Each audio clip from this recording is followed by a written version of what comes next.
puissance de Dieu pour moi qui ai cru. Chose impossible, mais Dieu l'a fait. Il a condamné le péché dans la chair. Chose impossible pour tout humain. Par Adam j'étais esclave du péché. Il a fait et m'a libéré. Lui seul a pu m'affranchir du péché. Chose impossible pour tout humain. Par Adam j'étais esclave du péché. Il a fait et m'a libéré. Lui seul a pu m'affranchir du péché. Alléluia. Oh, oh, oh. Alléluia. Personne n'est juste, même pas un seul. C'est ce que disait la loi quant aux humains. Mais par la croix, je suis sanctifié. Alléluia. Justifié par l'offrande du corps de Jésus. Et je suis saint. Auditeurs, auditrices de la 94.0 Dunamis FM, bon après-midi, c'est votre émission La Trompette sonne de ces jours qui commence comme ça. Oui, le train de la trompette sonne de ce jour prend son départ comme ça et nous sommes encore repartis pour une odyssée de 2 heures sur ces antennes de la 94.0. Donc si vous êtes connecté présentement, vous avez choisi la bonne part qui ne vous sera point ôtée. Et nous vous prions comme ça en cette soirée de prêter une oreille attentive à ce qui doit être dit sur ces antennes, parce que tenez-vous prêts, chers auditeurs, parce que votre éternité également dépend de cette parole que nous partageons avec vous chaque samedi comme ça sur ces antennes. Que Dieu vous bénisse grandement alors que vous écoutez cette émission en cette soirée. Par Adam j'étais esclave du péché. Il a fait et m'a libéré. Lui seul a pu m'affranchir du péché. Je chante la croix car c'est la puissance de Dieu pour moi qui ai cru en Jésus.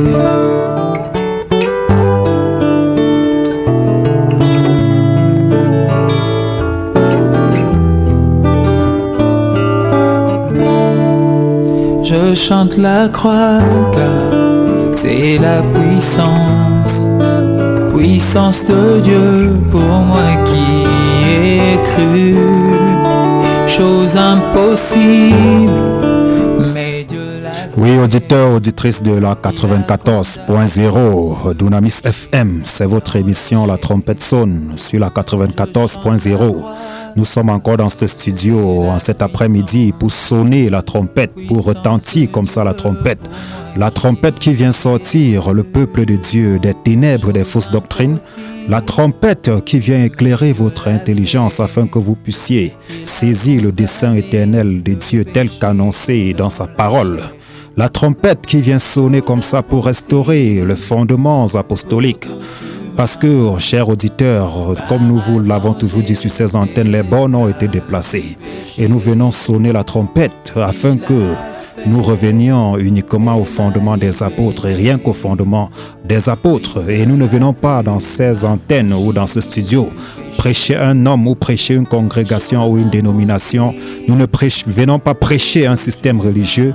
Nous sommes tout simplement des voix qui viennent crier dans ce studio afin que le peuple de Dieu endormi dans les ténèbres des fausses doctrines, les ténèbres de la corruption de ce monde puissent se réveiller comme ça pour se préparer au retour du Seigneur Jésus-Christ de Nazareth.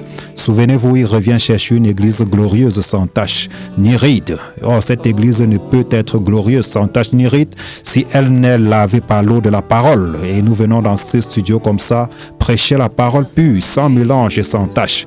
Et nous avons pour code de conduite en cette soirée comme ça, ou pour socle, ou encore pour boussole, la parole de Dieu et rien que la parole.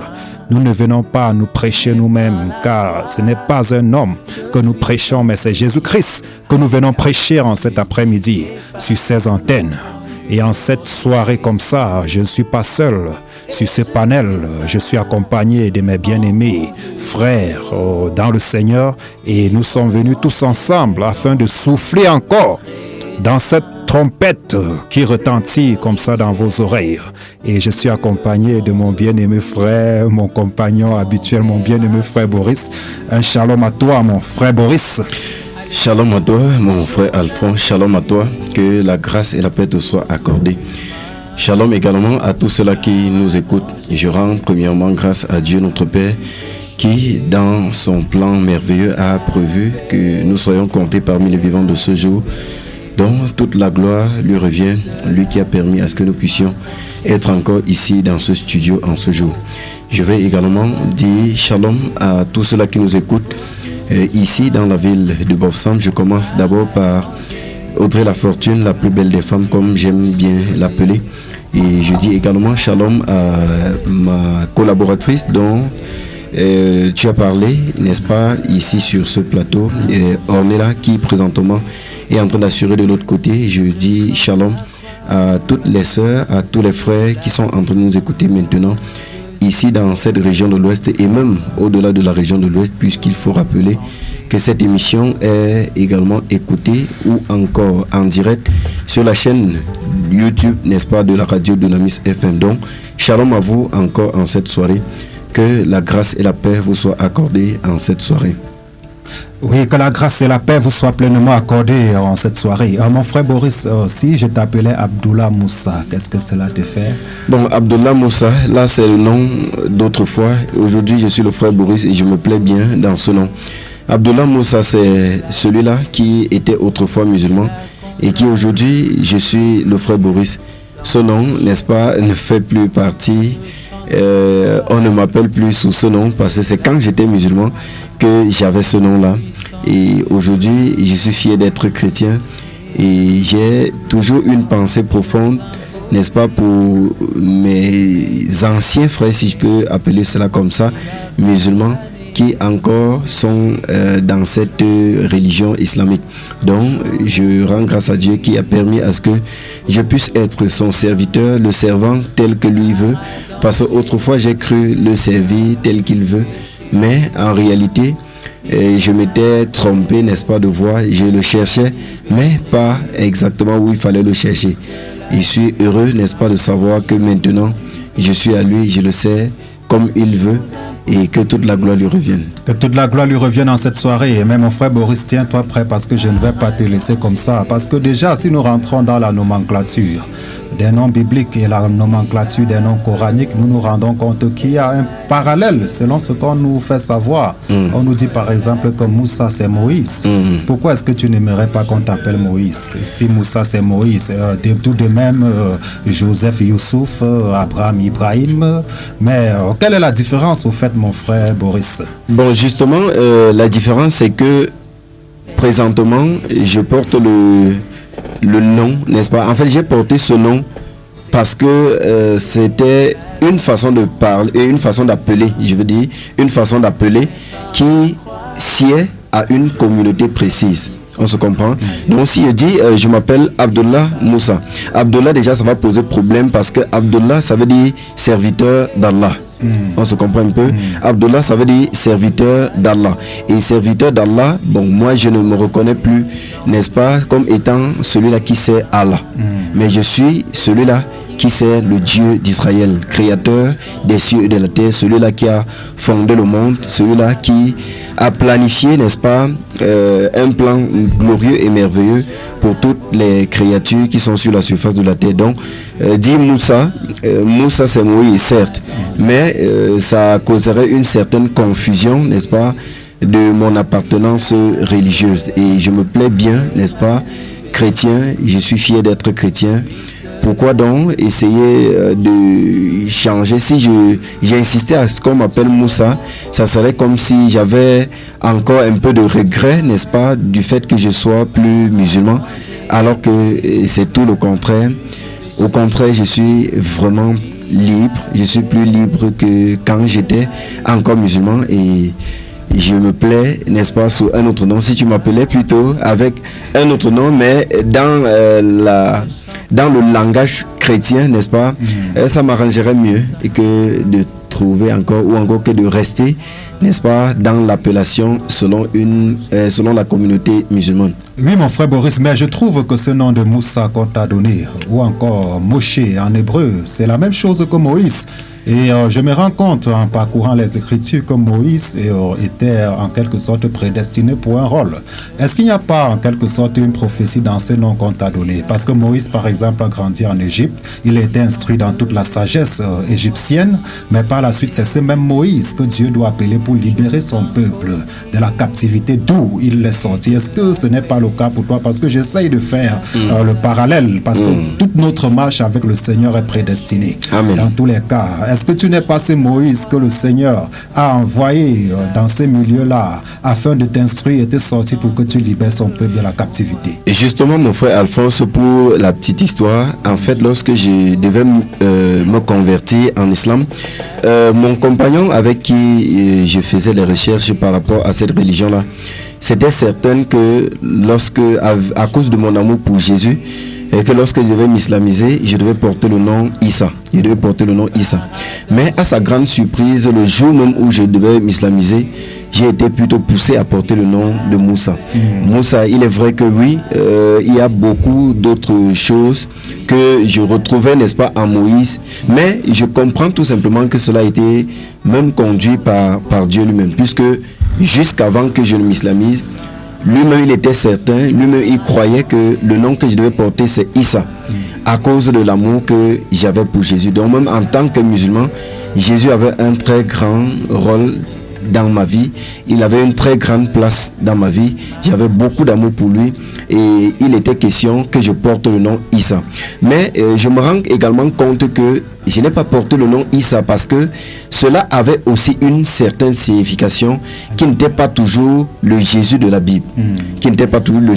Par contre, lorsqu'on parle de Moussa finalement, lorsqu'on regarde Moussa dont il est question dans la Torah, c'est Moïse, et Moussa dont il est question dans l'islam, c'est toujours Moïse. Donc également par rapport à la mission, puisque le parcours de Moïse, il est né en Égypte, Dieu a permis à ce qu'il puisse être au milieu, n'est-ce pas, des Égyptiens pour connaître comment est-ce que dans la maison de Pharaon même d'ailleurs, dans la maison de Pharaon même, de l'oppresseur, celui-là, n'est-ce pas, qui devait oppresser le peuple de Dieu, il a permis qu'il puisse grandir là-bas, et c'est même de là qu'il sort, n'est-ce pas, Moïse, qui va revenir, n'est-ce pas, vers Pharaon, vers qui il a grandi, n'est-ce pas, pour lui dire laisse partir le peuple de Dieu. Donc finalement même on retrouve ce personnage là qui était autrefois au milieu des musulmans et qui aujourd'hui a cette fonction là de faire sortir le peuple de Dieu resté en captivité dans cette secte de l'islam pour les faire sortir et les amener en quelque sorte dans le royaume promis par notre Seigneur Jésus-Christ de Nazareth, le royaume des cieux. Amen, amen, amen. Donc nous saluons comme ça tous nos amis musulmans cette soirée. Nous ne sommes pas en train de les provoquer, mon frère. Non, pas du tout. Là, il faut le préciser. Nous sommes simplement en train d'étayer les Écritures, la parole du Seigneur. Parce qu'en tant que chrétiens, si nous avons affaire à quelque chose qui parle de la Bible, nous avons l'intérêt ou le droit de nous y intéresser. Exactement. Tout simplement, oui, parce qu'on nous a dit que la Bible confirme le Coran. Et c'est la raison pour laquelle nous abordons ces thèmes. Parce que tu es sorti de là, il faut également que tu donnes les raisons pour lesquelles tu es sorti de là pour rejoindre l'autre côté. C'est très important. Donc nous saluons comme ça en cette soirée tous nos amis musulmans. Nous saluons les imams. Nous saluons les cheikhs et autres, tous ceux qui nous écoutent en cette soirée. Oui, il y a un autre frère dans ce studio. Lui, c'est le frère Romain. Lui, c'est le frère Romain. Il a encore fait le déplacement pour ce studio. Et déjà, sa voix sera un peu familière à plusieurs personnes parce qu'il était déjà dans ce studio. Et en cette soirée, il a encore tenu à être là par la grâce de Dieu. Un grand shalom à toi, mon précieux frère Romain. Shalom, mon précieux frère Alphonse. Shalom à tous mes frères dans le studio, frère Boris, le frère Yannick qui est là. Shalom également à notre technicien qui est toujours fidèle à son poste. Que le Seigneur bénisse chacun. Et un grand shalom à tous les auditeurs de la 94.0. Un grand shalom à tous les frères et sœurs dans Bafoussam, dans tout l'Ouest entier, les 4 vents de l'Ouest et dans le monde entier qui écoutent également cette émission. La trompette sonne. Que le Seigneur Jésus-Christ vous bénisse abondamment et que chacun véritablement reste scotché, car je suis très reconnaissant en cet après-midi de me retrouver également dans ce studio et de retrouver mes frères, et je crois que le Seigneur Jésus fera ce qu'il a à faire ce soir et que son peuple également sera honoré. Que le Seigneur bénisse le frère Alphonse. Amen, amen. Ainsi que tous ceux qui nous écoutent en cette soirée. Qu'est-ce que ça te fait d'être encore dans ce studio en cet après-midi, mon frère Romain? Mon bien-aimé frère, je ne peux que dire gloire à celui-là seul qui appelle, gloire à celui-là seul qui donne instruction à ses enfants, gloire à celui-là qui a permis que je puisse me déplacer de là où j'étais jusqu'ici. Pour être dans ce studio. Et c'est une joie pour moi lorsqu'il arrive dans ce moment de partage de la parole de Dieu. C'est vraiment une très grande joie pour moi. Et c'est un privilège déjà, premièrement, de savoir qu'un Dieu si grand a aimé l'homme tel que je suis et tel que j'étais auparavant et au cours aujourd'hui. Je me rends compte de son grand amour manifeste en ma personne. Et que je n'ai rien fait déjà pour mériter cet amour. Mais il a plu ce Dieu dans sa grande bonté de me racheter, de me ramener et qu'aujourd'hui, il témoigne encore cet amour-là. Donc c'est déjà un grand privilège pour moi et je suis tellement fier, mon bien-aimé frère, en ce moment-ci, au moment où le Seigneur est en train de rassembler ses élus de 4 vents pour les ramener et ramener leur cœur à lui, afin qu'ils puissent l'adorer d'une façon profonde, encore l'adoration véritable, qu'ils puissent l'adorer en esprit et en vérité. Donc je rends grâce et c'est un privilège pour moi d'être dans ce studio en cette soirée, en ce moment encore, pour non seulement que la voix puisse atteindre ceux qui sont au loin, et au loin qu'auprès, qui vont écouter l'émission de la trompette sonne ce soir et qui vont réellement se scotcher et savoir que leur vie dépend de la parole ou encore de la méditation profonde de la parole, que leur vie en dépend. Et encore un privilège de leur dire que chacun puisse véritablement être comme des Béréens qui étaient assidus dans les Écritures et qui n'acceptaient pas seulement qu'on lit pour eux, mais qu'on les dise, que eux-mêmes ils puissent confirmer ce qu'on leur dise en feuilletant les Écritures pour connaître ce que le Seigneur attend d'eux. Donc c'est un privilège pour moi, mon frère bien-aimé. Oui, donc nous vous exhortons à être comme des chrétiens de Béret en cet après-midi. Mon frère Romain, je vais embrayer avec toi sur une question. Ça rentre dans l'effervescence sociale que nous constatons aujourd'hui. Et moi, je crois que ça touche même à l'idolâtrie. En réalité, c'est cette course derrière une boule d'air qu'on appelle football. Je me suis rendu compte que de plus en plus, même les chrétiens sont emportés à cette idolâtrie, une course derrière, une boule d'air. Qu'est-ce que ça peut bien signifier dans la société? Parce que quand je regarde même au niveau de l'impact, même au niveau de la valeur ajoutée, on voit des personnes qui courent derrière une boule d'air à longueur de journée. Mais sur le plan de la société, ils ont plus de valeur qu'un menuisier, ils ont plus de valeur qu'un maçon, ils ont plus de valeur qu'un médecin.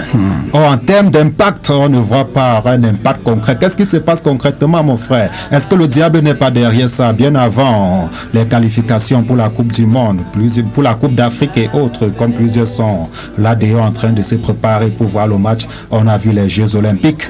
Nous savons qui était Olympe, par exemple, cette divinité grecque à Athènes, à qui ces jeux-là étaient dédiés. Est-ce que tu n'as pas une interpellation pour les chrétiens par rapport à cette idolâtrie, mon frère?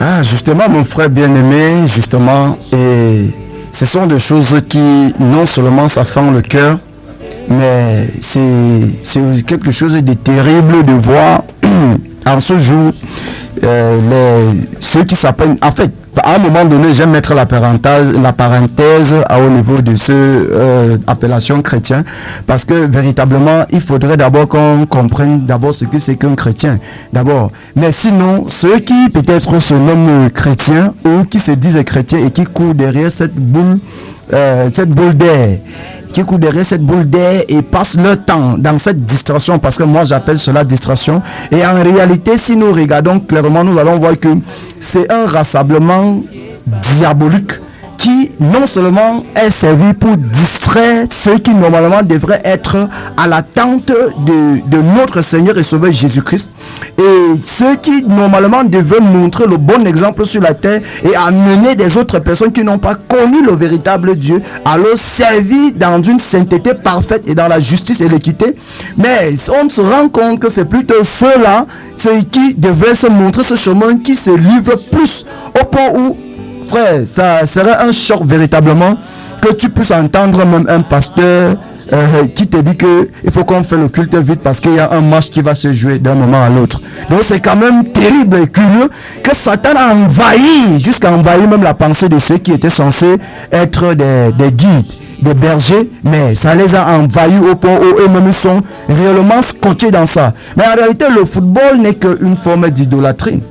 Parce qu'on se rend que c'est un football, c'est un sport tellement, comment je vais dire, tellement peuplé au point où rien que le monde entier se livre au football, au point où on ne connaît même plus qui est véritablement Dieu qu'on devrait servir. Parce que quand il s'agit de Dieu, on ne voit personne, mais quand il s'agit du football, tu vois tous se réunir, et même les soi-disant églises se vident parce qu'il faut aller voir le football. Mon frère, moi je dis que c'est une chose très honteuse déjà pour cette génération-ci, que les gens ont plus aimé le monde que Dieu. Et pourtant, l'Écriture nous révèle dans ce livre de 1 Jean au chapitre 2, verset 15 et suivant, l'Écriture dit: n'aimez point le monde ni ce qui est dans le monde. N'aimez point le monde, ni ce qui est dans le monde. Car ce qui est dans le monde, c'est quoi? La convoitise.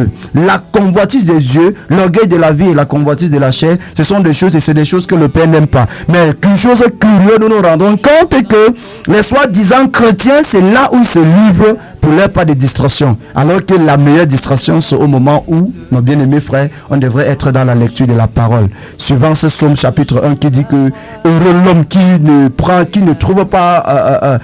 prend pas son plaisir à écouter les moqueurs, à s'asseoir en compagnie des méchants, mais qui trouve son plaisir plutôt dans la loi. On dit qu'il est béni. Cet homme-ci est heureux. Et il est comme un arbre vert qui est planté auprès d'un courant d'eau. Donc le chrétien, en réalité, c'est celui-là même qui trouve son plaisir dans la loi du Seigneur, qui passe à pas de temps de distraction dans la lecture de la parole. Nous appelons ça notre distraction. La distraction sainte, c'est la lecture de la parole. Amen. Ça devrait être la vie des chrétiens. Ça devrait être la vie de ceux-là qui s'appellent chrétiens, et non dans le stade de football pour voir si l'autre entre, et qui finalement pousse à la haine. On commence à haïr les uns les autres. Ça prend la haine, ça prend toutes sortes de dérèglements, ça prend toutes sortes de débauches, ça prend toutes sortes de désordres sexuels même en fait. Toutes ces choses qu'on appelle football, frère, réellement c'est un objet de malédiction qui a envahi le monde entier. Oui, c'est un objet de malédiction qui a envahi le monde entier. Et de plus en plus, Satan ne se cache plus dans ces choses. Parce que, chers auditeurs, vous avez vu pendant les Jeux Olympiques, tous ces symboles sataniques qui ont été vraiment découverts. Parce que même ceux-là qui n'ont pas assez de discernement ont compris qu'en réalité, c'était du satanisme. C'était du satanisme masqué sous le couvert du sport, tout simplement. Et nous vous exhortons, chers chrétiens, en cette soirée à revenir vraiment à vous conformer aux Écritures. Un autre bien-aimé frère est dans ce studio. Lui, c'est le frère Yannick. Le frère Romain a embrayé tout à l'heure en le présentant, mais je le présente officiellement maintenant. Lui, c'est le frère Yannick. Il est là avec nous en cette soirée. Un shalom à toi, mon bien-aimé frère Yannick. Shalom, mon cher frère Alphonse. Shalom, mon frère Boris. Shalom, mon frère Romain. Shalom à tous les auditeurs et les auditrices qui sont en train de nous écouter actuellement. Shalom à tous ceux-là que nous aimons d'un amour particulier et que nous sommes encore là pour les servir. Que le Seigneur vous bénisse abondamment et vraiment inviter encore les autres à se connecter pour ce qui doit être fait encore en cette soirée, car le Seigneur Jésus est à l'œuvre et qu'il vous bénisse abondamment. Qu'il vous bénisse abondamment. Oui, mon frère Yannick, je reviens avec toi sur une question. Comme nous l'avons toujours dit, aucun fils de Dieu ou aucun élu ne se perdra. Connais-tu Nadine Patricia Mengue, mon frère Yannick? As-tu entendu parler de Nadine Patricia Mengue? Bon, si mes souvenirs sont exacts, c'est que Nadine Patricia était une... en fait, je connais, c'est comme si elle chantait, hein, si elle a bonne mémoire. À moins que ce ne soit pas elle. Elle était journaliste, et c'est comme s'il y a aussi une musique que je crois qu'elle a chantée, si elle a bonne mémoire, oui. Oui, parce que aux dernières nouvelles, mon frère, je te relance rapidement, parce qu'aux dernières nouvelles, Nadine Patricia Mengue a cru au Seigneur Jésus-Christ. Et aujourd'hui, elle n'est pas le que du Seigneur Jésus. Parce que quand je regarde toute notre tendre enfance, ce sont des figures emblématiques de la télévision. On a eu par exemple les émissions de la CRTV telles que Tube Vision, où elle présentait cette vie des stars. Et aux dernières nouvelles, en réalité, quand je l'ai vue parler vraiment de la parole, j'étais très content. Et ça retenait encore dans mon esprit qu'en réalité, aucun élu ne se perdra. Mais qu'est-ce que tu peux dire comme ça en cette soirée, mon frère, par rapport à cette conversion de Nadine Patricia? Par rapport à la conversion de Nadine Patricia, le Seigneur Jésus a dit qu'il n'a été envoyé que vers les brebis perdues de la maison d'Israël. Et nous croyons que cette parole est vraie et ce n'est pas un mensonge. Et déjà, une preuve est certaine, parce qu'elle n'est pas la seule. Nous pouvons voir encore même, il y a, je crois, c'est Jackie Billot et bien d'autres que le Seigneur est en train d'interpeller. Vraiment, nous rendons grâce au Seigneur. Nous voyons même Prince Aimé, qui est un bien-aimé. Nous rendons grâce au Seigneur pour l'œuvre qu'il est en train d'accomplir. En vérité, le Seigneur ne perdra aucun de ses brebis. Amen. Il l'a dit, il accomplira. C'est pourquoi nous sommes là, bien-aimés. Si la parole n'était pas vraie, nous ne serons pas ici. Amen. Donc si nous sommes encore là, c'est parce que la parole est vraie. Et nous croyons à la véracité de cette parole, qu'elle est puissante pour pouvoir ramener tous ces brebis à elle. Elle est puissante pour pouvoir l'accomplir. Que le Seigneur vous bénisse encore abondamment. Amen, amen. La parole du Seigneur est puissante pour ramener toutes ces brebis à la bergerie. Souvenez-vous, chers auditeurs, le Seigneur Jésus-Christ a dit: toutes les brebis que le Père m'a données viendront à moi. Amen. Et nul ne les ravira de ma main. C'est pour ça que nous prêchons avec assurance, parce que nous savons que toutes les brebis du Seigneur qui entendent sa voix ne peuvent que le suivre. Et c'est ça l'assurance que nous avons sur ces antennes. Nous allons nous prendre comme ça juste après cette ponctuation musicale. Le temps pour vous de prendre une bonne position d'écoute.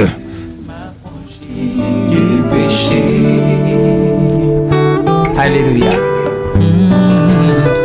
Oh, oh, oh. Alléluia. Personne n'est juste, même pas un seul. C'est ce que disait la loi quant aux humains. Mais par la croix, je suis sanctifié. Oui, auditeurs, auditrices de la 94.0, après avoir pris une bonne position d'écoute comme ça, et après avoir pris vos calepins et vos stylos pour noter toutes les interventions de cette soirée, nous vous prions d'avoir une oreille attentive. Nous allons prendre un mot de prière. Père, nous te disons merci, nous te rendons grâce. Merci parce que c'est toi qui as rendu ces moments opportuns. Merci parce que tu as disposé toutes les circonstances afin que nous puissions encore être dans ce studio. Seigneur, ce n'est pas parce que nous méritons, mais c'est ta grâce qui nous a encore transportés dans ce studio en cet après-midi. Et alors que nous sommes là, Seigneur, nous prions, Père, que notre pensée se taise, Seigneur, et que toi seul tu parles. Père, que nous ne venions pas ici, Seigneur, annoncer notre pensée ou prêcher un dogme, mais que rien que ta parole, Seigneur, retentisse en cette soirée. Père, que nous disparaissons, Seigneur, et que ta voix parle et fasse à soi ta parole dans les cœurs en cette soirée. Au nom de Jésus. Amen. Amen. Oui, chers auditeurs et auditrices comme ça, vous tous qui nous prenez, sachez, comme nous l'avons dit toujours, cette émission est interactive. Donc vous pourrez intervenir comme ça au cours de l'émission par des SMS d'abord au 696 95 54 45. 696 95 54 45. Et également, vous avez le 673 56 96 93. 673 56 96 93. Et vous pouvez également nous faire parvenir vos messages WhatsApp par ce numéro 673 56 96 93. Et à la fin de l'émission, comme ça, nous aurons le temps d'ouvrir comme ça le standard afin que vous puissiez intervenir par appel direct. Et alors que vous êtes connectés, que Dieu vous bénisse grandement. Oui, pour rappel comme ça, la fois passée, nous avons parlé dans ce studio. Nous avons juste posé les jalons d'un thème que nous allons analyser pendant un bon bout de temps sur ces antennes. Nous avons parlé comme ça de l'adoration. Nous avons parlé de l'adoration. Il était question pour nous d'établir le principe de l'adoration. Et nous sommes partis de la rencontre avec le Seigneur Jésus, Christ et la femme samaritaine. Dans Jean chapitre 4, cette rencontre qui a bouleversé la vie de cette femme parce qu'elle est devenue une véritable adoratrice après cette rencontre. Et la question qui nous a tellement marqué, c'est que quand cette femme a identifié le signe du Messie, quand elle a découvert que celui qui se tenait devant qu'elle était prophète, directement elle a soumis ce problème d'adoration. Donc c'était un problème qui l'avait longtemps intéressé. Elle voulait connaître comment est-ce qu'on adore véritablement le Seigneur. C'est la raison pour laquelle quand elle a découvert la facette de prophète de Jésus-Christ, elle a directement posé cette question en disant: nos pères ont adoré sur cette montagne et vous dites que... Et vous dites que c'est à Jérusalem qu'il faut adorer. Mais le Seigneur doit lui répondre en disant: l'heure vient et elle est déjà venue où ce n'est ni à Jérusalem ni sur cette montagne, mais les véritables adorateurs adoreront le Père en esprit et en vérité. Et pour entrer comme ça dans ce thème et poser les jalons, nous avons examiné comme ça l'adoration. Avant la loi, nous avons examiné l'adoration sous la loi et nous avons examiné l'adoration sous la grâce. Voilà les piliers que nous avons posés. Et avant la loi, comme ça, nous avons dit que là, l'adoration comme ça était en quelque sorte révélée, puisque chaque croyant d'avant la loi, après la révélation du Seigneur, devait bâtir un autel pour adorer le Seigneur. Nous avons pris le cas par exemple de Caïn et Abel, nous avons pris le cas de Noé à la sortie de l'arche, nous avons pris le cas d'Abraham, nous avons pris le cas d'Isaac, le cas de Jacob, et nous avons dit qu'il n'était pas question avant la loi de bâtir un autel sans avoir rencontré Dieu. Le fait de bâtir l'autel n'était que la conséquence de la rencontre avec Dieu. Et nous avons dit, chers auditeurs, sur ces antennes, que le fait de bâtir l'autel pour rencontrer Dieu n'est rien d'autre que la religion. Mais ceux-là qui marchent avec Dieu avant la loi bâtissent l'autel parce qu'ils ont rencontré Dieu, parce qu'ils ont eu la révélation de Dieu. Donc on ne bâtit pas l'autel pour que Dieu se révèle, mais on bâtit l'autel parce que Dieu s'est révélé. Et nous sommes venus comme ça sous la loi et nous avons vu que sous la loi comme ça les choses en quelque sorte doivent être institutionnalisées. Dieu doit donner un ensemble de principes, un ensemble de règles pour l'adoration. Et nous avons parlé du tabernacle, nous avons parlé du temple, nous avons parlé des sacrifices qui étaient offerts, nous avons parlé des sacrificateurs qui officiaient dans ces buts-là. Et à l'aide de la grâce comme ça, nous avons vu que nous sommes aujourd'hui sur une alliance plus meilleure que cette alliance qui était ancienne, parce que la Bible nous dit que l'ancienne alliance avait beaucoup d'imperfections. Et c'est la raison pour laquelle la nouvelle alliance est venue. Et nous avons vu que sous la nouvelle alliance, nous en tant que croyants, nous sommes sacrificateurs, nous sommes le temple et nous sommes en même temps le sacrifice. Voilà en quelque sorte les jalons que nous avons posés la fois passée. Et aujourd'hui comme ça, nous allons continuer avec notre thème. Souvenez-vous, chers auditeurs, la fois passée, nous vous avons dit qu'il n'existe pas d'adoration sans sacrifice, sans autel et sans sacrificateur. Tous ces éléments sont fondamentaux pour une véritable adoration selon le Seigneur. Et c'est le principe qui a régi avant la loi, sous la loi et même aujourd'hui sous la grâce. Ce principe est inchangeable. On ne peut pas parler d'adoration sans sacrifice. On ne peut pas parler d'adoration sans sacrificateur. On ne peut pas parler d'adoration sans autel. Donc les trois éléments-là doivent ressortir dans toutes les dispensations. On ne parlera jamais d'adoration sans ces éléments-là. C'est-à-dire l'autel, c'est-à-dire l'offrande ou le sacrifice, et également la personne qui offre le sacrifice ou l'offrande, qu'on appelle ça sacrificateur. C'est de ce principe qu'il est question. Et en cette soirée comme ça, pour parler profondément d'adoration, nous allons nous attarder sur un pan aujourd'hui. Nous allons parler des offrandes. Nous allons parler des offrandes en cette soirée. Est-ce que ce thème te dit quelque chose, mon frère Boris, les offrandes dans l'adoration? Oui, mon frère, les offrandes, si on veut parler, n'est-ce pas, de ce thème, précisément sur le volet offrande, on va tout naturellement voir, n'est-ce pas, notre père Abraham qui a accepté d'offrir, n'est-ce pas, son fils à Dieu pour pouvoir obéir à la parole que Dieu lui avait dite. Donc c'est un pan vraiment intéressant, puisque en développant nous allons comprendre exactement que l'adoration également, ou encore l'offrande, n'est-ce pas, fait partie également de l'adoration. L'offrande, offrir, n'est-ce pas, selon l'instruction de Dieu, fait également partie de l'adoration. Donc je crois par la grâce du Seigneur, nous allons encore entrer un peu en profondeur dans ce volet-là pour que nos auditeurs soient éclairés, parce qu'on souhaite toucher, n'est-ce pas, l'adoration dans tous les sens, afin que nos bien-aimés soient vraiment orientés par rapport à ce thème concernant l'adoration. Oui, chers auditeurs, donc nous allons examiner comme ça avec vous en cette soirée un pan de l'adoration concernant les offrandes. Nous sommes là en cette soirée pour parler d'offrandes. Et quand nous parlons d'offrande, tu peux bien serrer ton argent, tu mets dans la poche, parce que nous n'allons pas te demander ton argent. Parce que le plus souvent, les gens sont accoutumés à ce que, mon frère Romain, quand on parle d'offrande, ils voient directement quelques billets de banque qu'ils vont donner. Ce n'est pas de ça qu'il est question en cette soirée. Donc tu peux te rassurer, cher auditeur, nous ne prendrons pas ton argent en cette soirée. Donc nous allons parler des offrandes en cette soirée. Et comme nous l'avons dit, on ne peut pas parler d'adoration sans offrande. Oui, nous allons toucher ces pans des offrandes dans cette soirée. Et pour le faire, nous allons continuer avec le même principe. Nous allons parler des offrandes avant la loi, les offrandes sous la loi et les offrandes sous la grâce. Donc nous allons aborder ainsi, mes bien-aimés frères. Et en cette soirée comme ça, ma prière est que le Seigneur nous éclaire. Nous ne venons pas sur ces antennes condamner qui que ce soit, mais nous venons simplement exposer la vérité. Parce que quand la vérité est présentée, les ténèbres n'ont qu'à se dissiper. Amen. On n'a pas besoin de demander aux ténèbres de se dissiper, mais on a simplement besoin d'apporter la lumière. Et nous croyons qu'en cette soirée, la lumière de la parole de Dieu doit dissiper les ténèbres des fausses doctrines. Et alors nous allons lire comme ça, mon frère, dans le livre de Genèse. Genèse chapitre 4. Alors nous sommes dans Genèse chapitre 4. Oui, à partir du premier verset, mon bien-aimé. Amen. Oui. Genèse chapitre 4, à partir du premier verset, je lis au nom du Seigneur Jésus. Amen. Adam connut Ève, sa femme.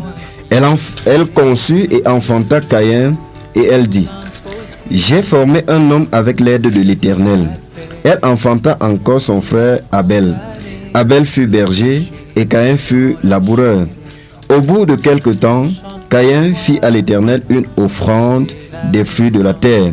Et Abel, de son côté, en fit une des premiers-nés de son troupeau et de leur graisse. L'Éternel porta un regard favorable sur Abel et sur son offrande, mais il ne porta pas un regard favorable sur Caïn et sur son offrande.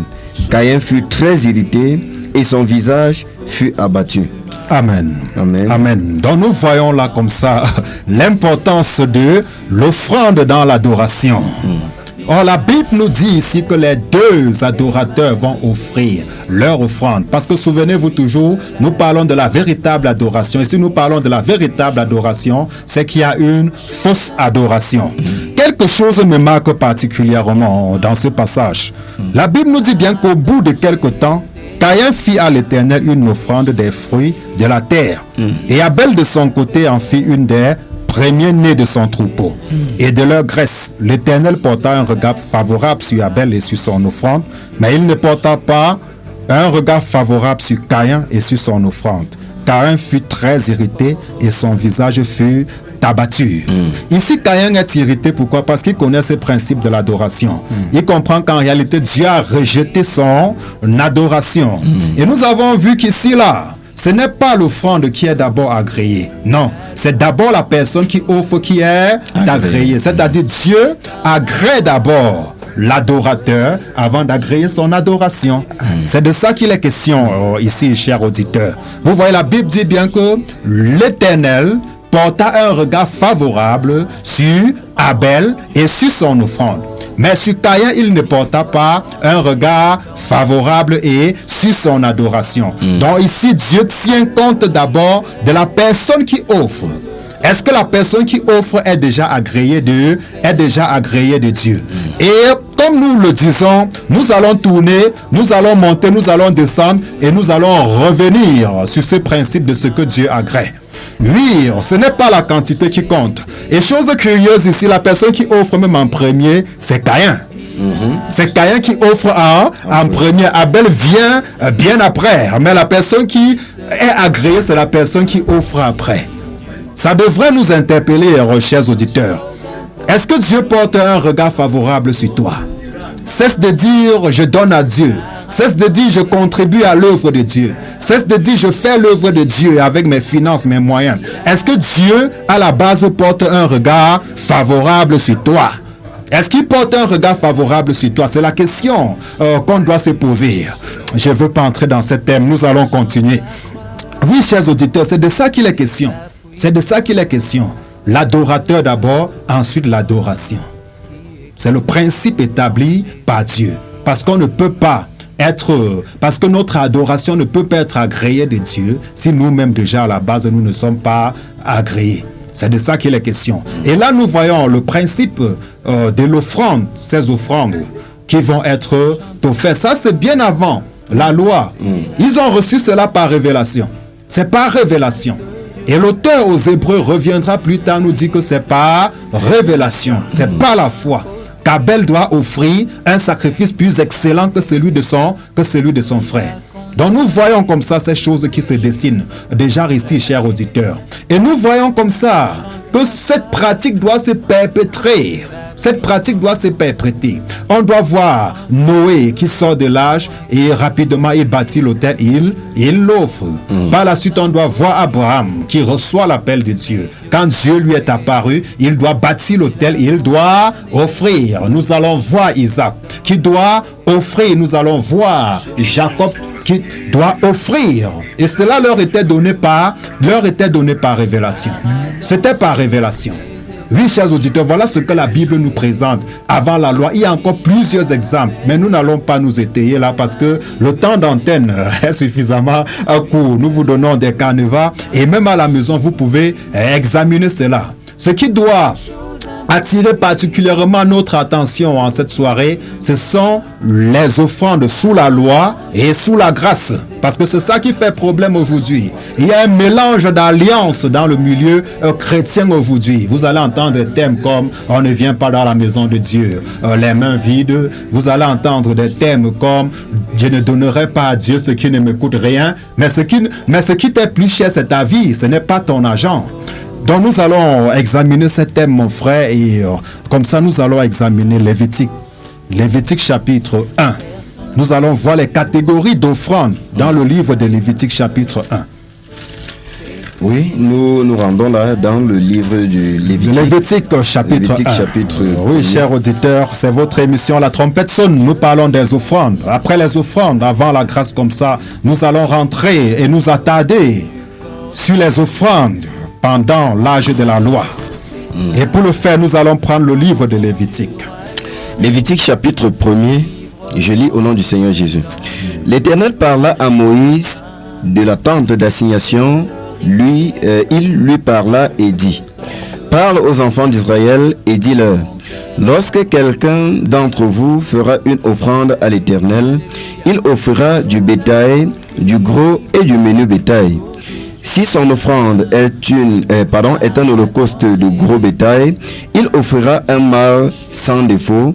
Il l'offrira à l'entrée de la tente d'assignation devant l'Éternel pour obtenir sa faveur.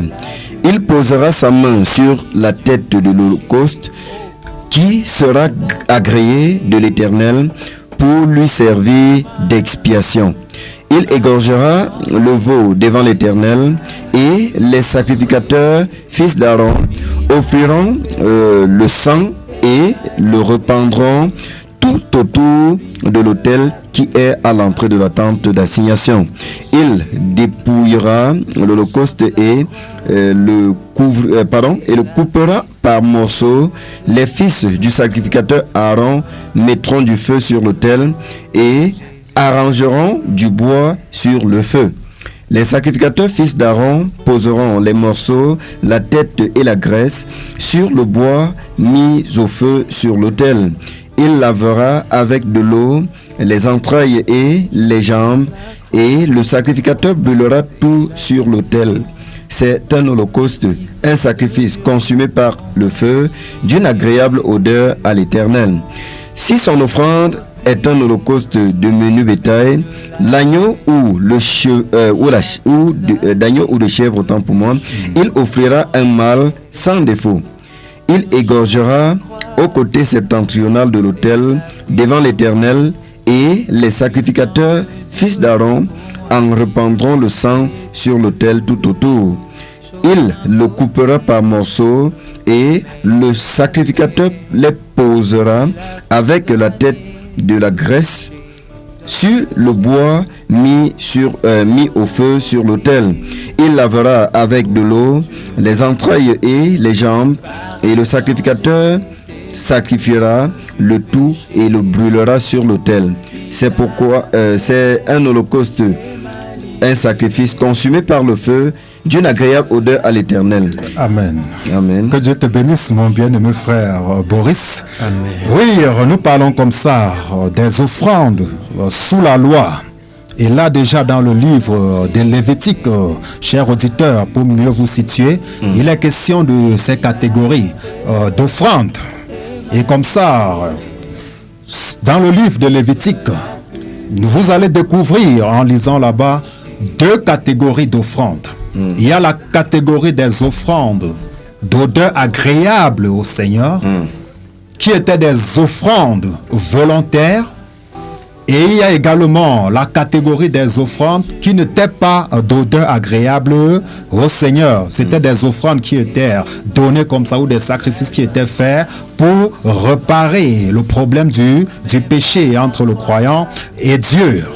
Et comme ça, le bien-aimé frère Boris a lu comme ça dans Lévitique chapitre 1. Dans Lévitique chapitre 1, il est question comme ça du premier type d'offrande d'agréable odeur à l'Éternel. Là, il est question de l'Holocauste. Et quand on parle de l'Holocauste comme ça, l'Holocauste avait à voir avec le gros bétail que la personne pouvait offrir, le menu bétail, et également les agneaux ou les chevreaux. Tout ce que cela allait avec, donc ça avait à voir avec le gros bétail. La personne avait le choix entre le gros bétail, le menu bétail, l'agneau même, le chevreau. Pour ceux même qui étaient encore tellement démunis, ils pouvaient offrir des pigeons ou des tourterelles.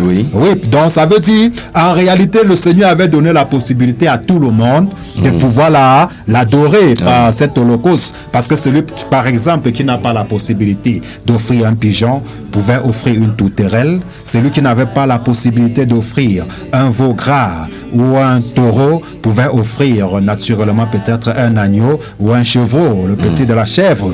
Donc Dieu avait donné la possibilité à tout un chacun de pouvoir l'adorer par ses offrandes. C'est la raison pour laquelle la Bible parle d'une offrande d'agréable odeur à l'Éternel, puisque le Dieu ici donnait le choix à chacun de choisir ce qu'il devait offrir. Et là déjà vous voyez que le principe de la libéralité, même sous la loi, reste.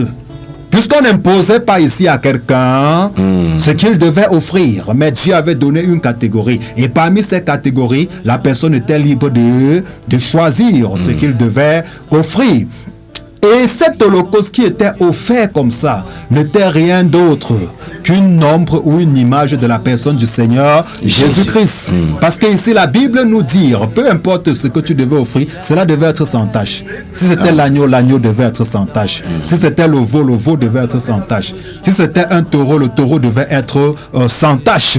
Et c'est ce principe-là. Or, nous savons que le Seigneur Jésus-Christ est l'agneau de Dieu sans tache qui a été immolé pour nos péchés. Et c'est de cela qu'il est question ici quand nous parlons de l'Holocauste. Et vous voyez que l'Holocauste devait être consumé entièrement. Et quand l'Holocauste était consumé entièrement, cette agréable odeur montait vers le Seigneur. Et c'était ça le principe. Donc, pour ce qui est de l'Holocauste, c'est le premier type d'offrande que la Bible nous présente comme ça, qui est d'agréable odeur. Et nous avons dit qu'ici que Dieu donnait la possibilité à tout un chacun de choisir. Et cet holocauste préfigurait Christ. Cet holocauste comme ça annonçait Christ. Mais mon frère Romain, je te pose une question. Est-ce qu'on peut encore offrir l'holocauste aujourd'hui? Est-ce que si tu te lèves un matin, le frère Alphonse vient te dire, mon frère Romain, j'ai un holocauste à offrir là en faveur de l'Éternel. Est-ce que tu peux m'accompagner? Quelle sera ta réaction, mon frère? C'est là, mon frère bien-aimé, c'est là, ça serait pour moi aujourd'hui, selon l'accomplissement des choses ou encore selon ce que Christ a fait à la croix, cela sera pour moi un très grand scandale. Que mon frère se lève un matin et me demande de l'offrir un holocauste. Et surtout que déjà, selon ce que nous voyons dans les Lévitique, dans ce livre de Lévitique, nous voyons que l'holocauste était le sacrifice de l'animal entier. De l'animal entier. Ça veut dire que soit tu me demandes que j'aille au marché pour acheter une chèvre venue te donner, soit tu me demandes que je peux acheter un bœuf pour venir te donner. Mais en réalité, nous dans la nouvelle alliance, il y a un autre type que nous devions donner. Et cela n'est plus envers les hommes qu'on vient donner. Il n'y a plus un sacrificateur qu'on va dire, on vient te donner l'holocauste pour que tu passes sacrifier, puisque l'autel même n'existait plus. Alors, il ne faudrait pas qu'on arrive à frapper fort. Il faut qu'on reste dans le cadre. Parce qu'en réalité, frère, ça c'est un thème qui, s'il faut aller en profondeur, s'il faut toucher tous les paramètres, s'il faut toucher tout ceci, nous allons nous rendre compte que tout ce que nous voyons dehors aujourd'hui, c'est la cacophonie, c'est le folklore. Parce qu'aujourd'hui, pour qu'il y ait l'holocauste, il faut qu'il y ait un sacrifice, il va falloir qu'il y ait le temple, il va falloir qu'il y ait le sacrificateur, il va falloir qu'il y ait l'autel, il va falloir qu'il y ait tout le lieu saint, le lieu très saint, il va falloir que tous ces ustensiles-là, tous ces paramètres-là, ils soient pris en compte. Mais parlant de l'holocauste en notre temps, où est-ce que nous allons sacrifier l'holocauste en notre temps, mon bien-aimé frère? Ça veut dire que nous nous rendons compte seulement que alors que les gourmands, je veux dire, ceux qui ont pour Dieu leur ventre ont seulement voulu détourner le peuple de Dieu parce qu'ils veulent remplir leur poche, ils veulent remplir leur compte bancaire, ils veulent avoir leur jet privé, ils veulent avoir leur voiture, ils vont arnaquer le peuple de Dieu pour leur demander de donner les sacrifices. Et curieusement, même lorsqu'ils demandent même de ces sacrifices-là, de ces holocaustes-là, ils ne demandent pas de bœufs, ils demandent de l'argent. C'est le biais bancaire, c'est le biais de banque aujourd'hui qui est là par de l'holocauste qu'on vient leur donner. Et pourtant, si il fallait réellement regarder aux normes scripturel à nous restant encore même sous cette loi-là, c'est qu'ils sont déjà en défaut parce qu'ils ne respectent ni la loi ni la grâce. Donc ils sont juste dans la confusion. Donc je me dis juste que le peuple de Dieu devrait être éclairé pour poser des meilleures questions, à savoir quelle est l'offrande que Dieu agrée aujourd'hui, et cela leur sera donné, et la réponse leur sera donnée pour leur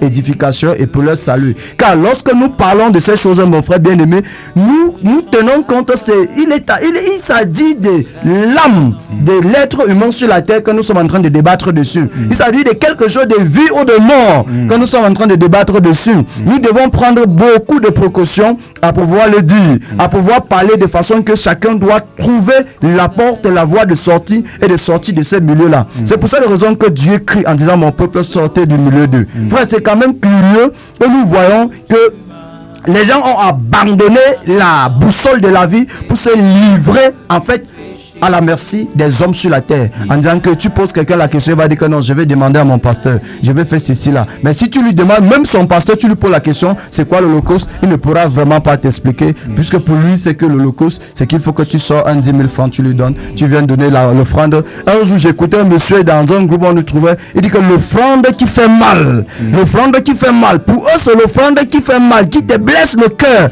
c'est ça qu'il parle, ça veut dire que va vider ton compte bancaire, tu viens le donner, c'est ça qui est l'offrande qui fait mal. Oui, mon frère Romain, je vois que tu es déjà très enflammé dans ce studio comme ça. Mais mon frère Yannick, par rapport à ce passage que nous avons lu concernant justement l'Holocauste, parce que nous parlons comme ça des offrandes sous la loi, et nous avons commencé là par des offrandes d'agréable odeur au Seigneur ou à l'Éternel selon la loi, et nous avons vu ici que le Seigneur avait donné comme ça la possibilité à des personnes, on pouvait choisir parmi le gros bétail, parmi le menu bétail, parmi les veaux chevaux parmi les agneaux. Et pour ceux qui étaient les plus démunis, ils pouvaient choisir les tourterelles ou les pigeons. Mais on entend souvent aujourd'hui dans des assemblées, des personnes disent convertis ton pigeon en argent. Que par exemple, tu ne dois pas arrêter le pigeon pour venir ici avec. Peut-être il va s'envoler. Or, si tu convertis en argent, tu dois bien plier et mettre dans le panier, ça sera plus stable. Qu'est-ce que tu dis par rapport à ça, mon frère, avant que nous avancions? Oui, mon cher frère, ce que je vais dire, c'est juste les fondements qui sont renversés. Oui, c'est juste les fondements qui sont renversés. Et si nous sommes encore là, le thème de l'émission, c'est la trompette qui sonne. La trompette qui sonne, c'est pour interpeller encore ces brigands-là, ces arnaqueurs-là de se repentir. Que ce soit pasteur, que ce soit prêtre, archibishop, révérend, quoi qu'il soit, nous l'interpellons de se repentir parce que ce ne sont que des arnaqueurs. Et la Bible n'a pas demandé cela, bien aimé. Et quand nous regardons même dans la Bible, que ce soit Abraham, que Dieu, c'est Dieu qui le révèle, que prends ton fils, ton unique, et va l'offrir. Donc l'offrande que Abraham devait faire par rapport à Isaac, c'était l'holocauste dont les questions, nous sommes en train de parler. Et nous allons encore voir même que son serviteur Élie, qui va aussi accomplir cela lorsqu'il va rentrer, en fait sur le mont Carmel. C'est cet holocauste-là qui va encore se représenter. Mais c'est par révélation que ces serviteurs-là l'ont fait. Et c'est pour la gloire du Seigneur. Mais aujourd'hui, les hommes le font pour leur vaincre. C'est pour gonfler leur compte bancaire, etc.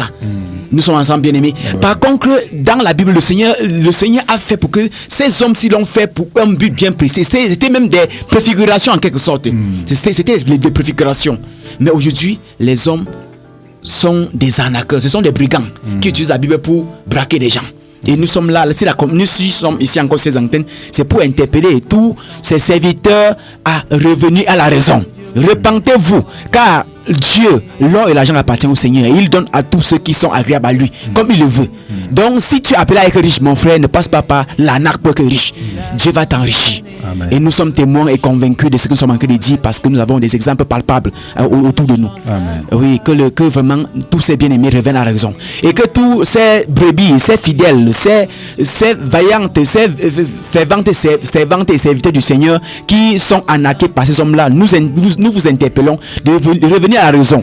Tout ce que on vous interpelle à faire, prenez la parole et examinez. Et nous sommes encore là, la compétition. Nous avons communiqué les numéros ici là. Si vous avez besoin d'informations sur certains noms de points, même si vous ne connaissez pas lire, appelez-nous, nous allons vous orienter. Nous ne sommes pas là pour vous arnaquer, nous sommes là pour vous réveiller par la grâce du Seigneur. Que le Seigneur vous bénisse abondamment. Amen. Nous sommes là pour vous réveiller par la grâce du Seigneur. Et comme le frère Yannick l'a dit, vous avez les contacts. Vous pouvez d'abord envoyer les SMS pendant le déroulement de l'émission.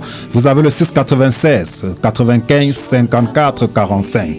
696 95 54 45 et vous avez également le numéro MTN qui est également le numéro WhatsApp, le 673 56 96 93 673 56 96 93. Et si vous nous suivez à l'extérieur, puisque comme ça la radio Dunamis est sur internet par le lien YouTube Dunamis Bafoussam, vous pouvez tout simplement faire précéder ces numéros de l'indicatif du Cameroun, le 237.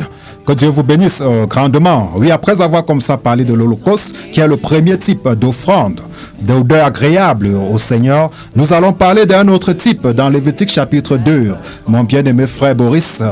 Lévitique chapitre 2, je lis au nom du Seigneur Jésus. Amen. Lorsque quelqu'un fera à l'Éternel une offrande en don, son offrande sera de fleurs de farine, il versera de l'huile dessus et il y ajoutera de l'encens. Il apportera au sacrificateur, fils d'Aaron. Le sacrificateur prendra une poignée, n'est-ce pas, de cette fleur de farine, arrosée d'huile avec tout l'encens, et il brûlera cela sur l'autel comme souvenir. C'est une offrande d'une agréable odeur à l'Éternel. Ce qui restera de l'offrande sera pour Aaron et pour ses fils. C'est une chose très sainte parmi les offrandes consumées par le feu devant l'Éternel. Si tu fais une offrande de ce qui est cuit au four, qu'on se serve de fleurs de farine et que ce soit des gâteaux sans levain, pétris à l'huile et des galettes sans levain, arrosées d'huile. Si ton offrande est un gâteau cuit à la poêle, il sera de fleurs de farine, pétri à l'huile sans levain. Tu le rompras en morceaux et tu verseras de l'huile dessus. C'est une offrande agréable, c'est une offrande. Si ton offrande, autant pour moi, est un gâteau cuit sur le gris, il sera fait de fleurs de farine pétries à l'huile. Tu apporteras l'offrande qui sera faite à l'Éternel avec ces choses-là. Elle sera remise au sacrificateur qui la présentera sur l'autel. Le sacrificateur prélèvera ce qui doit être offert comme souvenir et le brûlera sur l'autel. C'est une offrande d'une agréable odeur à l'Éternel. Ce qui restera de l'offrande sera pour Aaron et pour ses fils. C'est pourquoi c'est une chose très sainte, les offrandes consumées par le feu devant l'Éternel. Amen. Que Dieu te bénisse, mon bien-aimé frère Boris. Amen. Donc là, comme ça, nous voyons le deuxième type d'offrande, d'odeur agréable au Seigneur, qui n'est rien d'autre que l'offrande de farine. Et souvenez-vous, le Seigneur Jésus-Christ dira, si le grain de blé qui tombe en terre meurt, il ne peut porter de fruits, mais s'il meurt, il porte beaucoup de fruits. Donc il est comme ça, tout simplement, question de ce grain de blé qui est broyé, parce que c'est en broyant ce grain de blé qu'on obtient la farine. Justement. N'est-ce pas, mes frères et sœurs? Justement. Donc ça veut dire, chers auditeurs et auditrices, que cette offrande de farine n'est rien d'autre que Christ. Ce n'est rien d'autre que Christ qui a été broyé pour nos péchés. C'est ce que ça symbolisait. Et l'offrande comme ça devait passer par le feu. Or, le feu n'est rien d'autre que les souffrances visibles et invisibles par lesquelles sont passés le Seigneur Jésus-Christ. L'offrande comme ça devait être ointe d'huile. Or, cette huile-là n'est rien d'autre que le Saint-Esprit. Nous savons comment le Seigneur a oint du Saint-Esprit le Seigneur Jésus-Christ, qui allait de lieu en lieu, faisant du bien et guérissant les malades. Donc, cette huile cette huile qui était répandue sur l'offrande de farine ou sur le gâteau de farine comme ça, n'était rien d'autre que la puissance du Saint-Esprit. Et la Bible nous dit ici que cette offrande ne devait pas contenir de levain. De levain. Nous voyons également cela dans Exode chapitre 12 concernant la Pâque, où le levain ne devrait pas être utilisé. Or, le levain, comme nous dit l'apôtre Paul doit dire, Christ notre Pâque a été immolé, célébré dans la fête avec une pâte sans levain. Une pâte sans levain, le levain de la méchanceté, la malice et autres, dont le levain n'est rien d'autre que le symbole du péché. Or, Christ était sans péché. Donc voilà pour ce qui est de l'offrande de farine. Mais frère Romain, je reviens encore à toi, je ne t'ai pas oublié. Parce que de plus en plus, nous trouvons dans des assemblées, quand on parle par exemple des offrandes sous la loi, comme action de grâce et autres, personne ne parlera de l'offrande de farine. As-tu déjà entendu un prédicateur dire par exemple que venez donner vos offrandes, même si c'est l'offrande de farine, venez avec? Qu'est-ce qui se passe concrètement, mon frère? Est-ce qu'il a peur que la farine salisse sa veste? Parce que le plus souvent, il est bien vêtu en veste pointiligne et autres. Si on porte quand même un sac de farine et on vient lui donner, mais ça va le salir. Mais en réalité, c'est ce que, frère, c'est ce que je disais tout à l'heure dans l'entame de mes propos. J'étais en train de dire que toutes les autres offranses sont bafouées en réalité si on veut suivre ce principe. Parce que tel que les gens font, ils sont réellement sous la loi. Mais on se rend compte qu'ils n'observent vraiment pas la loi. Parce que eux, ils ont abandonner les autres offrandes qui sont salissants. En fait pour demander les billets de banque. Leur part d'offrande tourne autour des billets de banque. Il n'y en a pas deux offrandes pour eux. C'est malheureux. C'est tellement malheureux, mon frère. Oui, c'est tellement malheureux quand nous sommes sur ces antennes pour décrire ces choses. Nous ne venons pas vous condamner, cher pasteur. Et si vous voulez répondre, vous pouvez simplement appeler. Nous venons examiner les Écritures, tout simplement. Et quand la lumière arrive, les ténèbres n'ont qu'à se dissiper. Donc nous ne venons pas vous condamner. Rassurez-vous, nous sommes simplement en train de lire. Depuis que nous sommes là, nous n'avons pas pris ailleurs que dans les Écritures. Et c'est dans les Écritures que nous sommes en train de parler de ces choses. Mais mon frère Boris, est-ce que tu t'es rendu compte que justement, dans les assemblées chrétiennes, on ne parle pas de cette offrande de farine? Bien que prenant d'autres offrandes sous la loi, par exemple, action de grâce et autres, on prend bien tout cela, mais l'offrande de farine, on ne fait pas de cas. Qu'est-ce qui se passe? Déjà, mon frère, ce qu'il faut remarquer, c'est que quand on parle de l'offrande de farine, n'est-ce pas, quel pasteur ou encore quel fidèle offrirait quelle grande quantité d'offrandes. On sait que lorsqu'on va parler de l'animal, toi tu connais combien coûte l'animal au marché. Ça veut dire que tu dois déjà te mettre en tête que si on me parle peut-être du taureau, si on dit que je vais faire une offrande, il va offrir le taureau, ça veut dire que cet argent converti sera un peu important.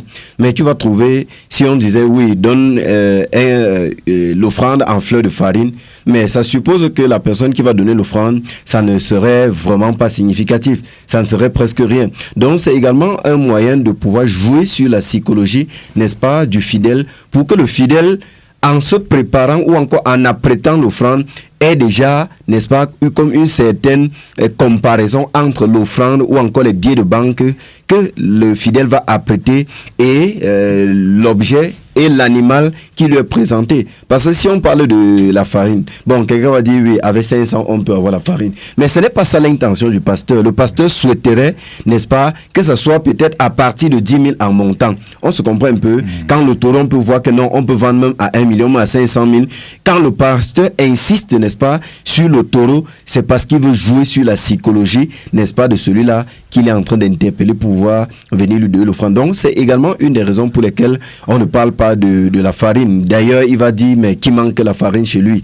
Ce qu'il a besoin, ce dont il a besoin. Ils savent également que les moments où encore des personnes font, n'est-ce pas, dans l'agriculture, que s'ils parlent de l'offrande de farine, très rapidement, là, on va ramasser une petite quantité. La mère, elle va emballer une petite quantité et venir lui donner. C'est pour ça que je pense pour moi que le pasteur évite, n'est-ce pas, de parler de l'offrande de farine, parce que non, il ne voudrait pas que dans l'esprit du fidèle, qu'il conçoive quelque chose de petit, mais quelque chose de grand, quelque chose d'assez important. Et bien, c'est des billets de banque dont le pasteur est en train de penser. C'est à ça qu'il pense et c'est à ça qu'il fait allusion de façon subtile.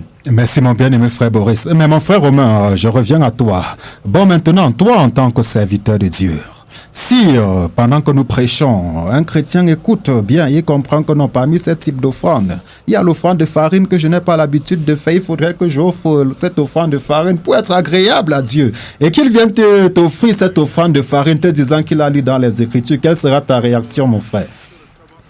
Mon frère Alphonse, comme j'ai été répondu tantôt dans l'affaire, dans l'Holocauste, c'est la même réponse, moi-même je serais scandalisé. Soit le chrétien en question qui vient offrir n'a pas écouté ou il n'a pas compris ce qu'on est en train de dire, parce que réellement nous venons d'expliquer que la farine qu'il est question symbolise la vie de Christ, qui devait être broyée pour nous. Parce que ça c'est le blé, ça devait être broyé pour nous. S'il avait compris dans ce sens-là, je n'y pense pas qu'il va prendre de l'offrande, de la farine pour venir m'offrir en tant que serviteur de Dieu. Et de deux, moi je ne suis pas là premièrement pour les offrandes. Je suis là pour que les âmes soient sauvées. C'est le but pourquoi je suis là. Le but pourquoi ma voix est entendue dans ce studio, dans cette chaîne-ci là, dans la 94.0, c'est pour que ceux qui sont au loin puissent écouter et de savoir que depuis longtemps ils ont été trompés, on ne les a pas enseigné la vérité, on les a trompés et on les a emballés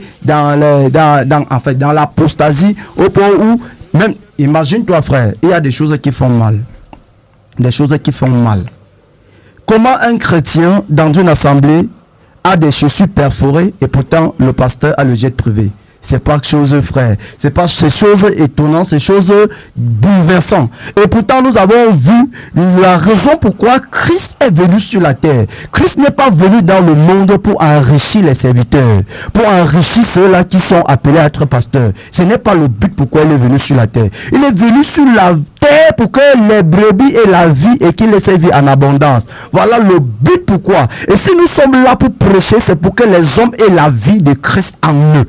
Amen. Ça, c'est le but pourquoi nous prêchons. Amen. Que Dieu te bénisse, mon frère Romain. Donc, par ton intervention et par tout ce que nous avons lu, nous comprenons tout simplement que l'offrande de farine n'était rien d'autre qu'une préfiguration de Christ. Amen. Parce qu'il a dit, si le grain de blé qui tombe en terre et meurt, il ne peut porter de fruits, mais s'il meurt, il porte beaucoup de fruits. Exactement. Et ce blé a été broyé. Et quand on broie le blé, on obtient la farine.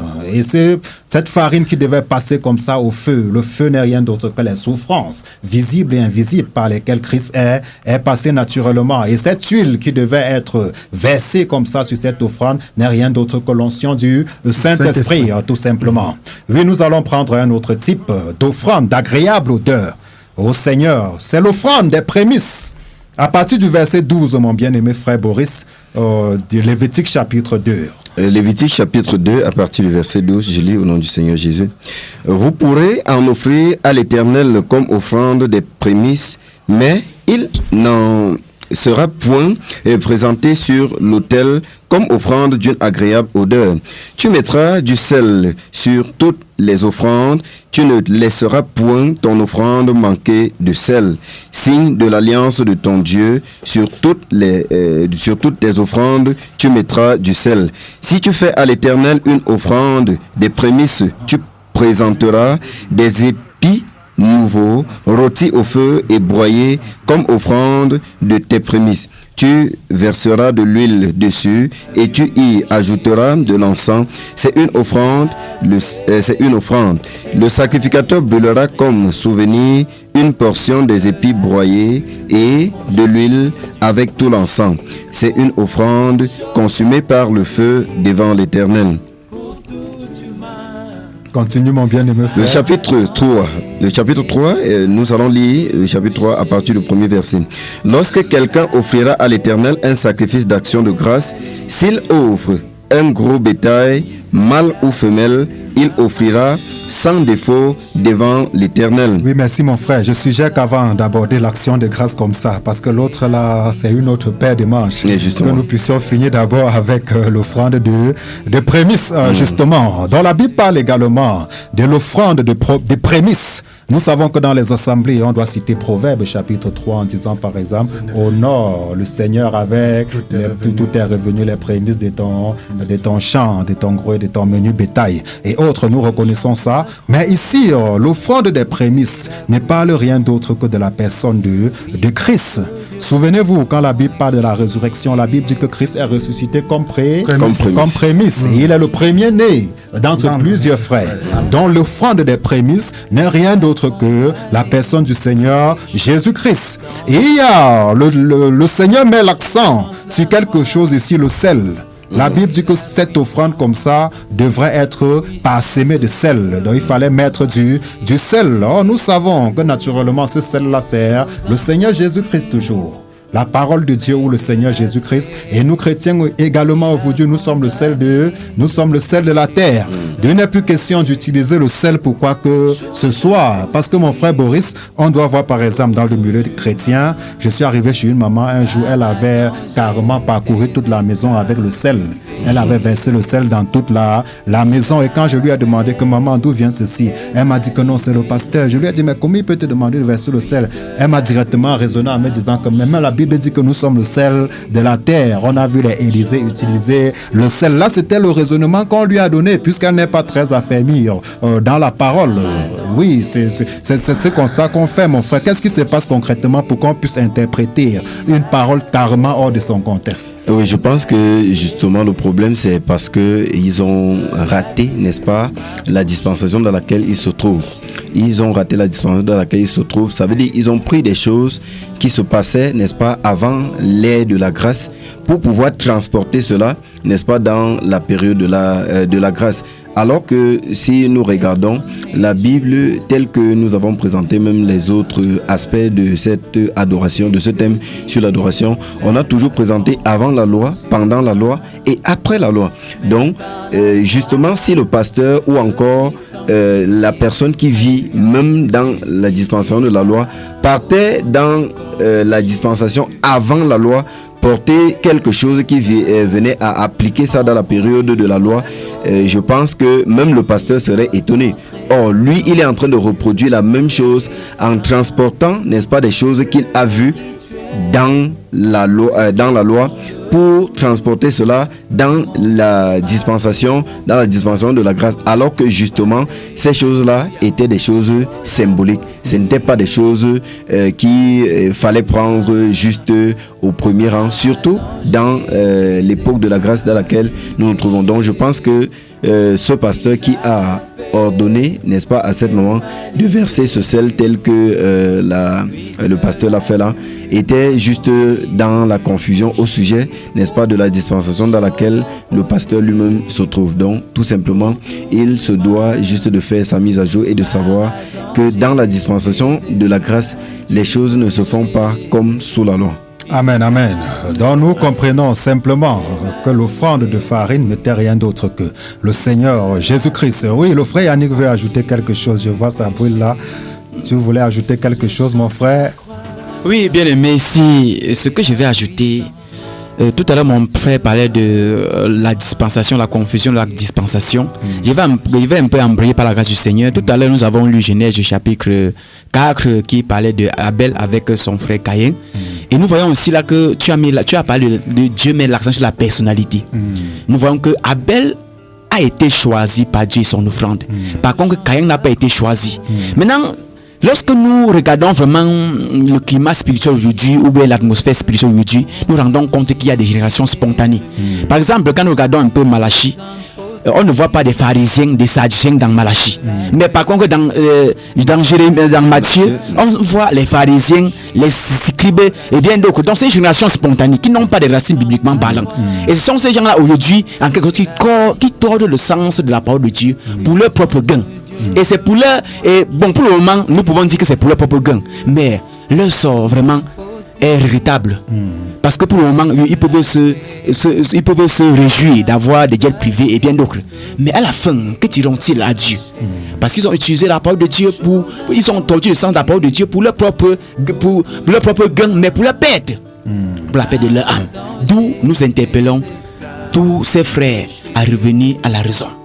Revenez à la raison. C'est pourquoi la trompette est là. Pour dire à toi qui t'es autoproclamé pour être serviteur, pasteur, et que tu crois que on peut faire n'importe quoi par la parole de Dieu. Ce n'est pas comme ça que ça se passe, bien aimé. Mon frère, ce n'est pas comme ça que ça se passe. La Bible est la parole de Dieu. Et il y en a ceux qui sont appelés à porter cette parole-là. C'est pourquoi nous sommes encore là pour vous interpeller à revenir à la raison. Que le Seigneur vraiment vous bénisse. Et quel qu'en soit le lieu où tu nous écoutes, nous t'interpellons à revenir à la raison. Car il n'est pas trop tard avec le Seigneur. Et que le Seigneur te bénisse abondamment. Amen. Chers pasteurs, chers prédicateurs, nous vous interpellons à revenir aux Écritures. Nous sommes là en cette soirée, pas pour parler de nous, mais pour examiner les Écritures afin que vous reveniez au fondement de la parole. Oui, nous allons continuer comme ça, mon bien-aimé frère Boris, avec une autre catégorie d'offrande, un autre type d'offrande qui fait problème dans le milieu chrétien aujourd'hui. L'offrande d'action de grâce. L'offrande d'action de grâce. Oui, c'est ce que nous allons toucher en cette soirée. Et je prie que le Saint-Esprit illumine comme ça l'intelligence de nos auditeurs afin que cette parole puisse s'asseoir en eux. Vous pouvez ouvrir vos Bibles, chers auditeurs, à la maison. Prenez ce sujet très au sérieux parce que nous venons vous libérer. Amen. Nous venons vous libérer des fausses doctrines. Nous venons vous libérer de la confusion par la parole vivante et puissante de notre Dieu. Amen. Oui, mon frère, nous sommes dans Lévitique au chapitre 3. Justement. Je lis au nom du Seigneur Jésus. Lorsque quelqu'un offrira à l'Éternel un sacrifice d'action de grâce, s'il offre un gros bétail, mâle ou femelle, il l'offrira sans défaut devant l'Éternel. Il posera sa main sur la tête de la victime, qu'il égorgera à l'entrée de la tente d'assignation, et les sacrificateurs fils d'Aaron répandront le sang sur l'autel tout autour. De ce sacrifice d'action de grâce, il offrira en sacrifice consumé par le feu devant l'Éternel la graisse qui couvre les entrailles et toute celle qui y est attachée, les deux rognons et la graisse qui les entoure, qui couvre les flancs et le grand lobe du foie qu'il détachera près des rognons. Les fils d'Aaron brûleront cela sur l'autel par-dessus l'holocauste qui sera sur le bois mis au feu. C'est un sacrifice consumé par le feu d'une agréable odeur à l'Éternel. S'il offre du menu bétail, mâle ou femelle, en sacrifice d'action de grâce à l'Éternel, il offrira sans défaut. S'il offre en sacrifice un agneau, il le présentera devant l'Éternel. Il posera sa main sur la tête de la victime qu'il égorgera devant la tente d'assignation, et les fils d'Aaron en répandront le sang sur l'autel tout autour. De ce sacrifice d'action de grâce, il offrira un sacrifice consumé par le feu devant l'Éternel, une graisse, la queue entière, il offrira la graisse, la queue entière, qu'il séparera près de l'échine, la graisse qui couvre les entrailles et toute celle qui y est attachée, les 2 rognons et la graisse qui les entoure, qui couvre les flancs, et le grand lobe du foie qu'il détachera près des rognons. Le sacrificateur brûlera cela sur l'autel. C'est l'aliment d'un sacrifice consumé par le feu, c'est l'aliment d'un sacrifice, n'est-ce pas, consumé par le feu devant l'Éternel. Si son offrande est une chèvre, il la présentera devant l'Éternel. Il posera sa main sur la tête de la victime, qu'il égorgera devant la tente d'assignation, et les fils d'Aaron en répandront le sang sur l'autel tout autour. De la victime, il offrira un sacrifice consumé par le feu devant l'Éternel, la graisse qui couvre les entrailles et toute celle qui y est attachée, les 2 rognons et la graisse qui les entoure, qui couvre les flancs, et le grand lobe du foie qu'il détachera près des rognons. Le sacrificateur brûlera cela sur l'autel. Toute la graisse est l'aliment d'un sacrifice consumé par le feu, d'une agréable odeur à l'Éternel. C'est ici une loi perpétuelle pour vos descendants dans tous les lieux où vous habiterez. Vous ne mangerez ni graisse ni sang. Alléluia. Amen. Que Dieu soit béni. Donc là, nous voyons comme ça le 4e type d'offrande parmi les offrandes d'agréable odeur à l'Éternel. Et là, il est question de l'action de grâce. Donc, pour vous situer, si vous venez de nous prendre à l'écoute, nous sommes en train de parler des offrandes. Et nous avons examiné les offrandes avant la loi. Et nous sommes en train de parler des offrandes sous la loi.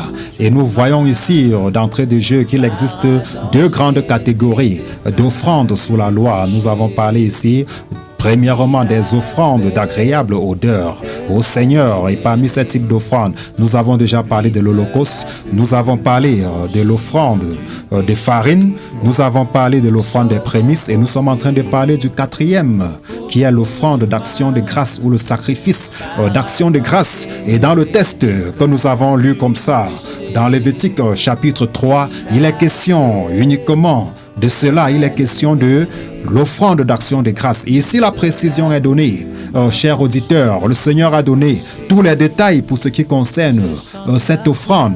Et dans cette offrande, comme ça, nous nous rendons compte que c'est l'une des offrandes dans laquelle Dieu avait sa part, la personne du peuple qui venait offrir avait sa part, et également le sacrificateur avait sa part. Donc cette offrande était partagée entre Dieu, entre la personne elle-même qui venait offrir le sacrifice d'action de grâce et le sacrificateur. Et nous voyons par exemple que le sacrificateur avait droit à la poitrine et à l'épaule. Et ce sont des symboles, c'est significatif. Et en réalité, vous devez comprendre que cette offrande comme ça n'était rien d'autre qu'une préfiguration de l'œuvre de la croix par laquelle nous avons obtenu la paix avec Dieu pour être en communion avec lui. Amen. C'est la raison pour laquelle, étant en communion avec lui, naturellement, le sacrificateur pouvait manger la poitrine. Yes. Nous savons que la poitrine comme ça, c'est la partie du corps humain qui garde quoi? Le cœur. Et nous savons que l'amour de Dieu est communiqué dans nos cœurs par le Saint-Esprit. Donc quand on rentre en communion avec Dieu après avoir obtenu la paix avec lui, naturellement, on est rempli de son amour. Et l'autel comme ça, et l'épaule que le sacrificateur devait manger, nous savons que l'épaule de Christ représente quoi? L'autorité. Dans Ésaïe, il est dit que la domination reposera sur son épaule. Donc quand on rencontre Christ comme ça, on rentre avec son amour et son autorité. Alléluia. Amen. C'est ce que préfigure le sacrifice d'action de grâce ici, c'est-à-dire l'œuvre de la croix par laquelle nous avons obtenu la paix avec Dieu.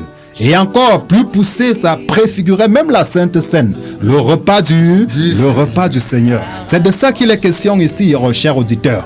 Donc si quelqu'un vous demande encore de pratiquer un culte d'action de grâce ou d'apporter un sacrifice d'action de grâce ou une offrande d'action de grâce, ça veut dire qu'il est en train de vous dire que Christ n'est pas encore mort. Ça veut dire qu'il est en train de vous dire qu'il faut que Christ aille encore à la croix, parce que c'est de ça qu'il est question ici. Si quelqu'un vous demande encore de participer à un culte d'action de grâce, il est en train de vous dire que Christ n'est pas encore mort et vous n'avez pas encore la paix avec Dieu. C'est de ça qu'il est question ici, chers auditeurs. Oui, je sais que plusieurs questions sont en train de trottiner dans vos esprits, mais prenez votre mal en patience. Nous allons examiner cela terre à terre. Mon frère Romain, est-ce que tu as entendu parler de culte d'action de grâce? Peut-être autrefois, toi aussi, tu pratiquais cela. Bon, je rends grâce au Seigneur qui m'a préservé aussi de ces choses-là, quoique je suis passé par ces milieux-là. Mais le Seigneur m'en a préservé, mais j'en ai quand même vu. Autant que je suis là, voir des personnes qui viennent dire que tu vois une fête, peut-être une famille, jusqu'au point où on sort même des tissus pour coudre des habits. Tu demandes que c'est quoi, on dit que c'est le sacrifice, c'est quoi le sacrifice? C'est le culte d'action de grâce. Voilà le culte d'action de grâce. Et lorsque tu parcours, tu vas voir même quelqu'un qui peut-être n'a jamais été dans ce milieu-là, il n'a jamais été à l'église, disons. Mais à un moment, tu vas voir en fin d'année, il va dire réunir toute sa famille, on va aller à l'église pour rendre le culte, pour faire le culte d'action de grâce. Moi, je me pose la question quand même. Et quand on vient, il y a des pasteurs, des prêtres comme ça là qui acceptent et donnent. En fait, quand tu regardes, tu comprends clairement que ce n'est qu'un business que les hommes sont en train de faire. Mais je vais aller quelque part déjà dans les Saintes Écritures pour lire d'abord premièrement un passage, mes frères, pour que nous voyons clairement en d'autres termes. Je vais commencer par citer d'abord Philippiens au chapitre 4. Philippiens chapitre 4, le verset 6 nous dit clairement que ne vous inquiétez de rien, mais en toute chose faites connaître vos besoins à Dieu par des prières, des supplications avec action de grâce. Oui, mon frère, là justement, tu as embrayé où nous étions en train de partir et je rends grâce à l'Esprit de Dieu qui nous conduit dans cette voie. Donc là-bas, comme ça, la Bible parle des prières avec action de grâce. Donc ça veut dire, selon le contexte, que si en réalité, je fais une prière, après je dois organiser un culte d'action de grâce, mon frère, parce que je ne comprends pas. En réalité, c'est là où je devrais en venir. Je vais en venir à ce niveau-là. J'ai dit que, comme j'étais en train de dire, nous voyons déjà premièrement l'action de grâce, tout se centralise, tout est centralisé sur Christ, la personne du Seigneur Jésus-Christ. C'est sur lui que tout est centralisé. Donc que ce soit l'action de grâce, quoi qu'il en soit, tout ça se centralise sur le Seigneur Jésus. Maintenant, le reste se retrouve donc au niveau de la pratique de ce qui se passe en milieu chrétien, ou dans ce milieu dit église aujourd'hui, ce qui est en train de se passer dedans. Et donc, nous interpellons toute personne qui se trouve dans ce milieu-là de sortir et de revenir à la raison, et de revenir vers Christ. Mon frère Romain, attends, il faudrait que tu expliques vraiment. Il ne faudrait pas que tu détournes nos auditeurs ici. Je ne suis pas en train de les détourner. Oui, je vais prendre un passage pour que tu expliques. Le frère Boris doit nous lire 1 Corinthiens 10, verset 30. Je suis dedans. Tu dois jumeler pour bien expliquer. Je suis dans ces deux passages. Aux auditeurs, parce qu'il faudrait que tu soutiennes tout ce que tu dis.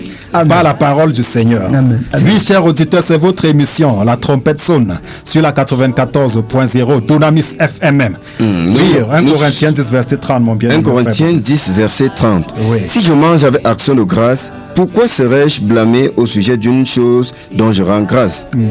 Oui, donc ça veut dire que quoi, frère Romain? Si je comprends bien, est-ce que ici, si je mange avec action de grâce, est-ce que si j'arrive chez toi, par exemple, tu me sers un bon plat de nourriture, je dois d'abord aller faire un culte d'action de grâce avant de venir manger? C'est la question que je pose, frère. Là, justement, c'est là où j'étais en train d'embrayer. C'est pour ça que j'ai touché le Seigneur Jésus en interpellant ceux qui sont dedans qu'ils doivent d'abord sortir. Oui. Et par la suite, je suis en train de dire ceci, puisque j'ai pris Philippiens chapitre 4 là, pour nous dire que ce qui est dit dans ce passage est loin de ce que nous voyons les gens pratiquer. Et justement, dans ce 1 Corinthiens chapitre 10, le verset 30, nous sommes en train de voir des personnes qui sont en train de manger et que les gens sont en train de condamner les autres. En fait, nous allons lire ce passage clairement. Puisque là, j'étais dedans et je voulais d'abord, c'est pour ça que je citais d'abord ce passage pour revenir donc dans ce livre de 1 Corinthiens et que nous voyons, mon frère, la dérive qui est en train de se passer dans l'église. Justement, nous allons prendre ce passage. C'est votre émission La Trompette sonne sur la 94. Cette soirée, nous parlons des offrandes et nous sommes en train de toucher comme ça le nerf de la guerre, l'action de grâce. Oui, continuons mon frère. Oui, je vais prendre à partir du verset 27. Je vais lire là pour qu'on arrive à voir ce qui est en train de se passer. Parce que là, l'apôtre Paul était en train de nous expliquer quelque chose vu aux questions qui lui ont été posées. Vu des animaux sacrifiés aux idoles et tout. Et ce qui a un rapport avec le chrétien. Et alors, nous allons voir que si un non-croyant vous invite et que vous vouliez aller manger de tout ce qu'on vous présentera sans vous enquérir de rien par motif de conscience, c'est-à-dire sans demander que ça soit d'où. Mais si quelqu'un vous dit ceci a été offert en sacrifice, n'en mangez pas à cause de celui qui a donné l'avertissement et à cause de la conscience. Il dit, je parle ici non de votre conscience, mais de celle de l'autre. Ça veut dire que c'est lui qui t'avertit, c'est-à-dire le non-croyant. Maintenant, pourquoi en effet ma liberté serait-elle jugée par une conscience étrangère? Si je mange avec action de grâce, pourquoi serais-je blâmé au sujet d'une chose dont je rends grâce? Je rends grâce. Je vais lire encore notre passage par la suite dans ce livre de Hébreux chapitre 13, le verset 15 nous dit: par lui nous offrons sans cesse à Dieu un sacrifice de louange, c'est-à-dire le fruit de nos lèvres qui confesse son nom. Amen. En réalité, mon frère, c'est qu'on est en train de parler d'action de grâce dans ce passage-ci. Pour nous, en tant que chrétiens, pour nous, en tant que disciples du Seigneur Jésus-Christ, on ne parle rien d'autre que des fruits de nos lèvres à laquelle nous chantons à la louange de notre Dieu de gloire. C'est ce fruit-là. Nous le rendons pleinement grâce chaque jour. Puisque quand nous sommes entrés dans cette émission, nous avons dit, nous rendons grâce au Seigneur qui a permis. Donc nous sommes entrés, ça c'est notre pas de culte d'action de grâce que nous rendons au Seigneur, à l'honneur du Seigneur pour ce que Christ a fait à la croix pour nous. C'est justement ça qu'on appelle action de grâce. Amen. C'est ça, cette action de grâce que nous, aujourd'hui, nous devons mener. Cette action de grâce, nous devons mener pour la cause de ce que Christ a fait à la croix pour nous. Donc en réalité, les gens qui disent aujourd'hui que je m'en vais rendre des cultes d'action de grâce dans l'église, dans telle église, ils sont juste dans l'erreur et ils ont en réalité été déviés par des personnes qui veulent nourrir leur ventre. Mais ce soit par la grâce du Seigneur, nous ne vous haïssons pas, c'est par amour que nous faisons sur ces antennes pour vous dire, vous avez été grandement dans l'erreur et vous devez quitter de ces erreurs-là pour revenir à la raison. L'action de grâce, en réalité, ce sont tes lèvres que tu chantes le Seigneur, si réellement. C'est pour cela que ce domaine est très vaste, mon frère Alphonse. Ce domaine, il faut toucher les paramètres. Par exemple, pour qu'on arrive à rendre action de grâce, nous avons touché l'offrande, on a touché le sacrifice, on a touché toutes ces choses-ci là. Dans Romains chapitre 12, le premier verset, il dit, je vous exhorte donc, frères, par les compassions de Dieu, à offrir votre corps comme sacrifice. Voilà où on en vient. Si déjà, premièrement, le corps doit être offert au Seigneur. L'offrande que le chrétien, c'est son corps.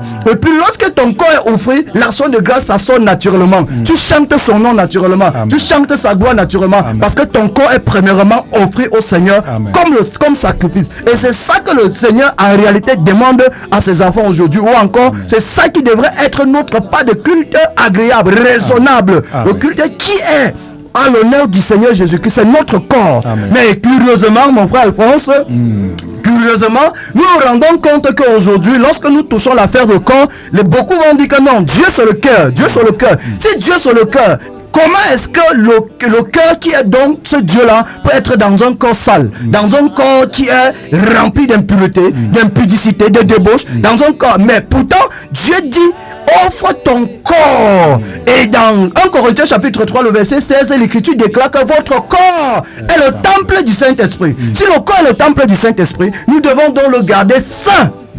Car c'est de cette sainteté que doit émaner les véritables actions de grâce à l'honneur du Seigneur Jésus. Amen. Qui a souffert la croix pour ses brebis. Amen. Que Dieu te bénisse grandement, mon frère Romain. Amen, mon Bon, frère. si je peux résumer pour nos auditeurs par rapport à ce que tu as touché là, nous allons encore lire d'autres versets. Ça veut dire que l'action de grâce comme ça, à l'aide de l'esprit, a à voir avec la prière et la parole sur les aliments, par exemple.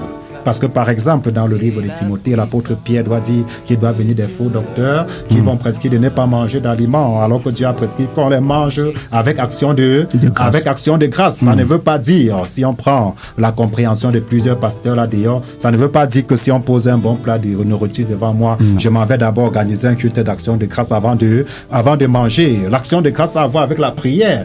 Et également, quand on lit par exemple 1 Corinthiens 14, verset 17, quand la Bible parle du parler en langue, ce qu'on chabote, blablabla, dehors et autres, nous aurons le temps d'y revenir. Là-bas, le Seigneur dit comme si tu chantes, si tu parles comme ça, comment est-ce que quelqu'un pourra même dire Amen à ce que tu es en train de dire, alors que tu es en train de rendre, il est vrai, des excellentes actions de grâce. Mon frère. De grâce. Il ne parle pas d'excellentes actions de grâce ici par rapport à la grosseur de l'enveloppe qu'on apporte. Loin de là, frère. Non, loin de là, frère Alphonse. Loin de là, mon frère Alphonse. Loin de là. Il ne s'agit pas des enveloppes, il ne s'agit pas de bœufs, il ne s'agit pas de chèvres, mais il s'agit du chrétien sanctifié qui honore son Seigneur par sa conduite au milieu du monde pervers. Amen. Il s'agit de ce chrétien-là. C'est de lui qu'il s'agit. C'est de cette personne en question. C'est pour ça que nous parlons, ici, là, nous avons parlé de la personnalité. Tous ces cultes-là ont à voir avec la personnalité du personne. Amen. On a lu dans ce Genèse 4 là, on dit que Dieu ne portait pas les regards favorables sur Caïn. Ça, c'est première. Première chose, c'est sur Caïn, puis sur son offrande. Donc, nous voyons que Dieu regarde d'abord la personne qui donne l'offrande. La personne qui donne l'offrande est plus importante devant Dieu que l'offrande. Vous voyez? C'est pour cette raison que l'autel doit être sanctifié. L'autel doit être purifié. L'autel doit être honoré. Et l'autel, c'est toi, c'est moi. C'est ça, cet autel-là. Et c'est sur ça, c'est pour ça que nous devons nous garder sans tâche ni rien de semblable.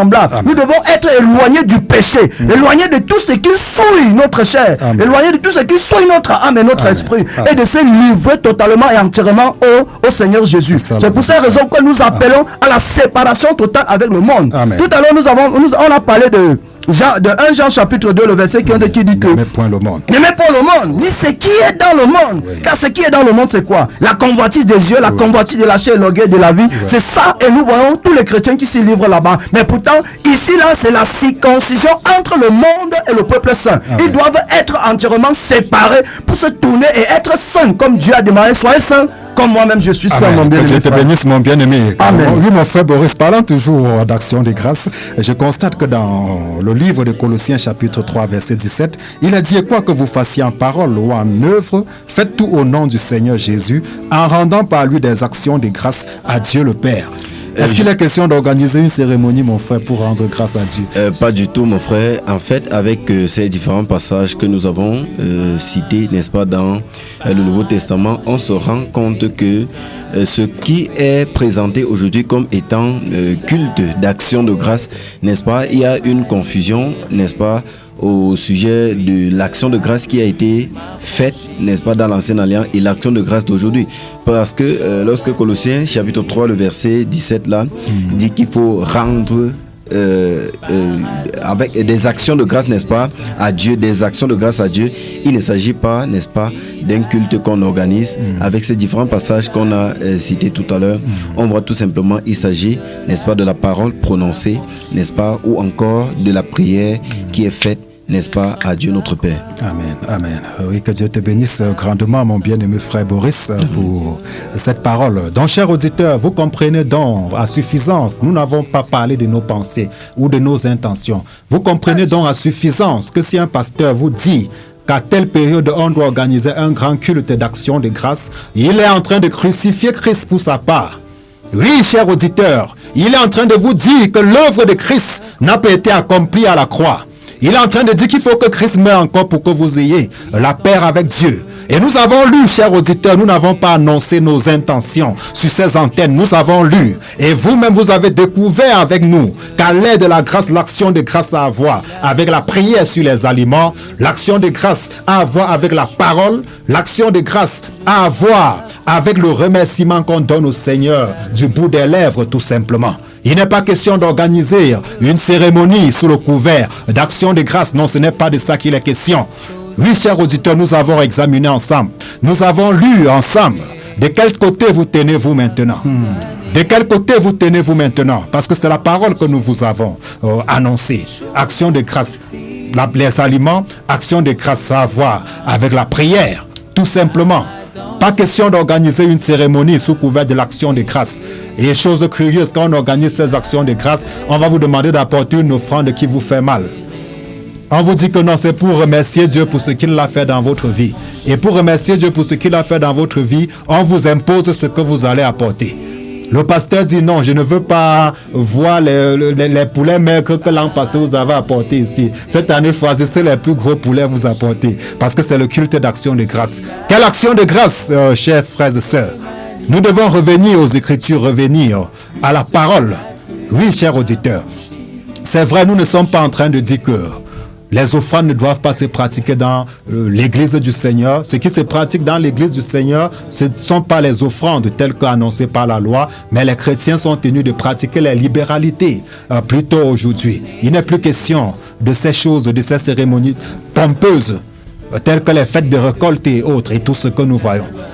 Oui, chers auditeurs, voilà, nous vous avons présenté comme ça les sacrifices d'odeur agréables au Seigneur, et nous avons fait le parallèle à chaque fois avec la dispensation du Saint-Esprit, qui est la dispensation de l'Église. Donc si tu es quelque part où on te dit je ne viendrai pas dans la maison de l'Éternel les mains vides et autres, il faudrait savoir que ce pasteur qui te dit ça est hors sujet, parce qu'aujourd'hui c'est toi la maison de Dieu. Comment tu peux aller à un lieu alors que tu es ce lieu-là? C'est toi la maison de Dieu selon 1 Corinthiens chapitre 3 verset 16. Mon frère Romain a fait allusion à ça aujourd'hui. Comment est-ce que tu peux dire je pars à la maison de l'Éternel et je vais pas aller à la maison de l'Éternel les mains vides, alors que c'est toi la maison du Seigneur aujourd'hui, parce que l'Esprit de Dieu habite en toi. Le temple dans l'ancienne alliance n'avait pas de valeur si l'arche de l'Éternel n'avait pas existé. Le tabernacle comme le temple n'avait existé qu'à cause de l'arche. Et aujourd'hui, cette arche-là qui est le Saint-Esprit est en toi. Tu pars encore à quel lieu aujourd'hui, cher auditeur? Sortez de l'esclavage, sortez de l'ignorance, revenez à la liberté. C'est pour la liberté que Christ vous a affranchi. Ne devenez pas esclaves des hommes. Oui, après avoir abordé comme ça, c'est tellement pertinent, mon frère Romain. Et nous savons que le temps, c'est la radio. Le temps nous tient vraiment. Donc, nous vous avons présenté comme ça les offrandes ou les sacrifices d'agréable odeur à l'Éternel, selon la loi. Nous avons parlé de l'Holocauste, nous avons parlé de l'offrande de farine, nous avons parlé de l'offrande des prémices, nous avons parlé de l'action de grâce. Maintenant, il existe deux autres types d'offrandes ou de sacrifices qui n'étaient pas d'odeur agréable au Seigneur. Pourquoi? Parce que ceci était fait pour réparer le péché. Que ce soit l'offrande d'expiation ou le sacrifice de culpabilité, c'était fait pour réparer le péché. Et ici, c'était des offrandes ou des sacrifices obligatoires. Par contre, les autres types n'étaient pas obligatoires. Alors oui, chers auditeurs, nous allons ouvrir le standard. Vous pouvez lire tous ces textes dans le livre de Lévitique. Prenez Lévitique 1 à Lévitique chapitre 5. Vous aurez tout ça. Nous n'aurons pas largement le temps sur cette antenne. Mais la prochaine fois, nous y reviendrons pour parler d'un autre thème. Nous allons aller au standard. Oui, c'est votre émission. La trompette sonne sur la 94.0. Et dans un peu de temps, nous serons partis de ce studio. Oui, en cette soirée, vous pouvez intervenir, chers auditeurs. Le standard est ouvert au 696 95 54 45. 696 95 54 45. Et vous avez également le 673 56 96 93. 673 56 96 93. Oui, mon frère, je ne sais pas s'il y a des messages. Oui, pas de messages. Nous allons continuer. Nous allons continuer en attendant que les auditeurs qui veulent intervenir puissent intervenir. Nous allons prendre comme ça les sacrifices qui n'étaient pas d'odeur agréable au Seigneur, mais qui étaient des offrandes ou des sacrifices obligatoires, parce que ça avait pour but comme ça de réparer le péché. Ça avait pour but de réparer le péché. Et alors que mon frère Boris est en train de parcourir comme ça le téléphone, oui mon frère Boris, je t'ai pris de nous lire comme ça dans Lévitique chapitre 4. Lévitique, le chapitre 4, à partir du premier verset. Je lis au nom du Seigneur Jésus. L'Éternel parla à Moïse et dit, parle aux enfants d'Israël et dit, lorsque quelqu'un péchera involontairement contre l'un des commandements de l'Éternel, en faisant des choses qui ne doivent point se faire, si c'est le sacrificateur ayant reçu l'onction qui a péché et a rendu par là le peuple coupable, il offrira à l'Éternel pour le péché qu'il a commis un jeune taureau sans défaut en sacrifice d'expiation. Il amènera le taureau à l'entrée de la tente d'assignation devant l'Éternel et il posera sa main sur la tête du taureau qu'il égorgera devant l'Éternel. Le sacrificateur ayant reçu l'onction prendra du sang du taureau et l'apportera dans la tente d'assignation. Il trempera son doigt dans le sang et il en fera 7 fois l'aspersion devant l'Éternel en face du voile du sanctuaire. Le sacrificateur mettra du sang sur les cornes de l'autel des parfums odoriférants et qui est devant l'Éternel dans la tente d'assignation, et il répandra tout le sang du taureau au pied de l'autel des holocaustes qui est à l'entrée de la tente d'assignation. Il enlèvera toute la graisse du taureau expiatoire, la graisse qui couvre les entrailles et toute celle qui y est attachée, les 2 rognons et la graisse qui les entoure, qui couvre les flancs et le grand lobe du foie qu'il détachera près des rognons. Le sacrificateur enlèvera ces parties comme on les enlève du taureau dans le sacrifice d'action de grâce et il les brûlera sur l'autel des holocaustes. Mais la peau du taureau, toute la chair avec sa tête, ses jambes et ses entrailles et ses excréments, le taureau entier, il l'emportera hors du camp dans un lieu pur où l'on jette, n'est-ce pas, les cendres, et il brûlera au feu sur du bois, et il brûlera au feu sur du bois. C'est sur le tas, n'est-ce pas, de cendres qu'il sera brûlé. Donc, c'est sur le tas de cendres qu'il sera brûlé. Verset 13. Si c'est toute l'assemblée d'Israël qui a péché involontairement et sans s'en apercevoir, en faisant contre l'un des commandements de l'Éternel, des choses qui ne doivent point se faire, en se rendant ainsi coupable, et que le péché qu'on a commis vienne à être découvert, l'assemblée offrira un jeune taureau en sacrifice d'expiation et on l'amènera devant la tente d'assignation. Les anciens d'Israël poseront leurs mains sur la tête du taureau devant l'Éternel et on égorgera le taureau devant l'Éternel. Le sacrificateur ayant reçu l'onction apportera du sang du taureau dans la tente d'assignation. Il trempera son doigt dans le sang et il en fera 7 fois l'aspersion devant l'Éternel en face du voile. Il mettra du sang sur les cornes de l'autel qui est devant l'Éternel dans la tente d'assignation et il répandra tout le sang au pied de l'autel des holocaustes qui est à l'entrée, n'est-ce pas, de la tente d'assignation. Il enlèvera toute la graisse du taureau et il la brûlera sur l'autel. Il fera de ce taureau comme du taureau expiatoire. Il fera de même. C'est ainsi que le sacrificateur fera pour eux l'expiation et il leur sera pardonné. Il emportera le taureau hors du camp et il le brûlera comme le premier taureau. C'est un sacrifice d'expiation pour l'assemblée.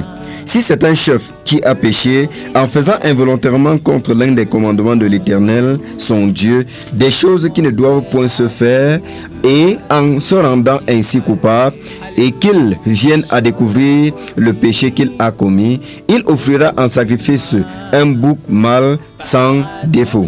Amen, amen. Que Dieu te bénisse grandement, mon bien-aimé frère Boris. Je crois que nous avons un auditeur. Un auditeur qui se signale. Un auditeur se signale. Allô? Oui, bonsoir. Auditeur, vous êtes connecté à la 94.0 et c'est votre émission La Trompette sonne. Bonsoir. À qui avons-nous l'honneur? Oui, je m'appelle Séverin. Oui, le frère Séverin à l'appareil, oui. Voilà. Je vous ai écouté de fond en comble. Hein. Oui, je voudrais savoir, déjà, que Dieu vous bénisse pour tous ces éclairages. Amen. Oui, mais en vous écoutant, on peut croire que tous ceux qui sont dans des soi-disant dénominations sont tous dans l'erreur. Et s'ils sont tous dans l'erreur, ça veut dire que tous iront en enfer. Est-ce que les dons que nous faisons, est-ce que lorsque nous faisons les dons dans les dénominations, l'argent que nous donnons là, est-ce que ça n'agrée pas à Dieu, puisque quand nous le faisons, c'est de bon cœur pour être agréable à Dieu. Mais la question qui se pose, est-ce que au dernier jour j'irai en enfer parce que j'ai fait cela? Très bonne C'est ma question. première question pour le moment. Oui, cher auditeur, votre question a été prise en compte. Oui, merci pour votre intervention en cette soirée. Vous pouvez faire comme le frère Séverin au 696 95 54 45. 696 95 54 45 ou encore le 673 56 96 93. 673 56 96 93. Oui, en attendant l'intervention des autres auditeurs, tu peux y répondre à la question du frère Séverin, mon frère Romain. Mon frère Séverin demande à savoir que tous ceux qui sont dans ce système-là dénominationnel, oui, ceux qui sont dans ce système qui pratiquent, qui pratiquent, donnent l'offrande, parce que les personnes donnent des offrandes qui leur coûtent cher. On voit des personnes qui vendent même le titre foncier de leur maison pour aller donner. On voit des mamans qui portent la scolarité des enfants pour aller donner. On voit des mamans qui prennent la ration, par exemple, que leur mari leur a laissée pour la maison pour un an, aller donner. Ils demandent, est-ce que Dieu doit rester indifférent face à cela, face à ce sacrifice que ces personnes consentissent, mon frère? Je veux que nous lisons un passage, Matthieu chapitre 23. Matthieu chapitre 23, oui, mon frère. Votre émission La Trompette sonne sur la 94.0. Nous lisons le passage comme ça. Je lis le passage, il n'y a pas d'interprétation, il n'y a pas de... Nous lisons le passage. Oui, simplement, mon frère, oui. Verset 6, mon frère, dit quoi déjà? Matthieu chapitre 23, le verset 6 dit: ils aiment la première place dans les festins. Bon, si nous prenons au premier verset jusqu'à 6 là, pour voir de qui il Oui, s'agit. pour situer le contexte, justement. Matthieu chapitre 23 et le premier verset.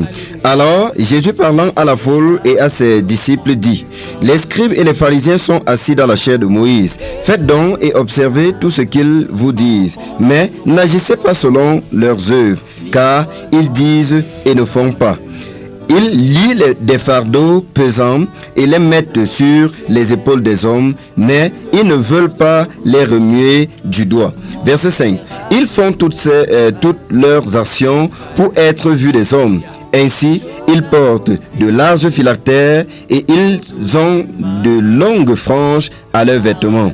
Ils aiment la première place dans les festins et les premiers sièges dans les synagogues. Amen.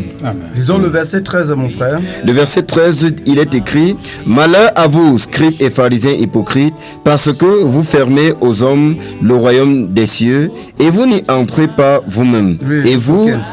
Oui, et vous n'y entrez pas vous-même. Verset 15. Malheur à vous, scribes et pharisiens hypocrites, parce que vous courez la mer et la terre pour faire un prosélyte, et quand il est devenu, vous en faites un fils de la géhenne 2 fois plus que vous. Mon frère Alphonse, oui. est-ce que nous avons une interprétation à donner à ce passage-ci là? Parce que puisque nous parlons du système dénominationnel, je veux dire du système dénominationnel, oui. Oui, dénominationnel. Oui. Voilà, tu sais, ce n'est pas notre patois. On se Justement. débrouille.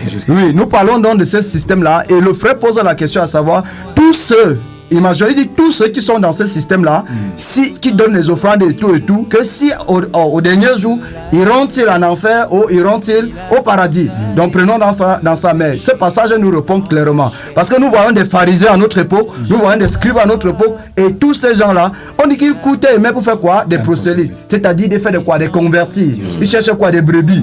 Et puis on dit que quand ils sont devenus, ils deviennent quoi, frère? Deux fois pire. Dieu fait condamnable que ceux-là. C'est pour cette raison que nous interpellons tous les enfants de Dieu qui sont dans cet enclos-là qu'ils doivent sortir. Amen. Parce que le Seigneur dit, mes frères, je vais lire.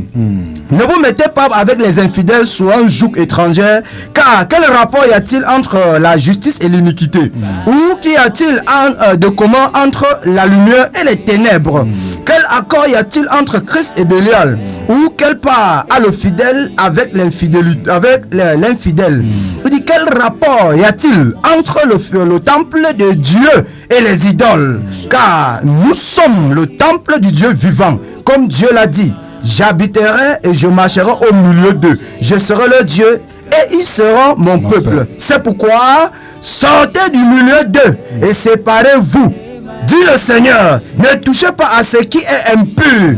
Je vous accueillerai. Je serai pour vous un père et vous serez pour moi des fils et des filles, dit le Seigneur Tout-Puissant. Ça, c'est ce que le Seigneur déclare à ses enfants. Et nous croyons une chose, le Seigneur a dit, aucun de ces brebis ne perdra. Amen. Donc nous croyons, ceux qui sont de lui entendront cette trompette-là et reviendront à la raison, car le Seigneur Jésus est là pour ses brebis et il les ramènera. Ce n'est que ceux qui sont pour la perdition qui iront en perdition. Amen. Donc ceux-là qui sont là, voilà la réponse pour eux dans Matthieu chapitre 23, le verset 15. Mon cher frère Séverin qui a posé la question. Oui, auditeurs, que Dieu vous bénisse grandement. Nous sommes sur la 94.0 Dunamis FM.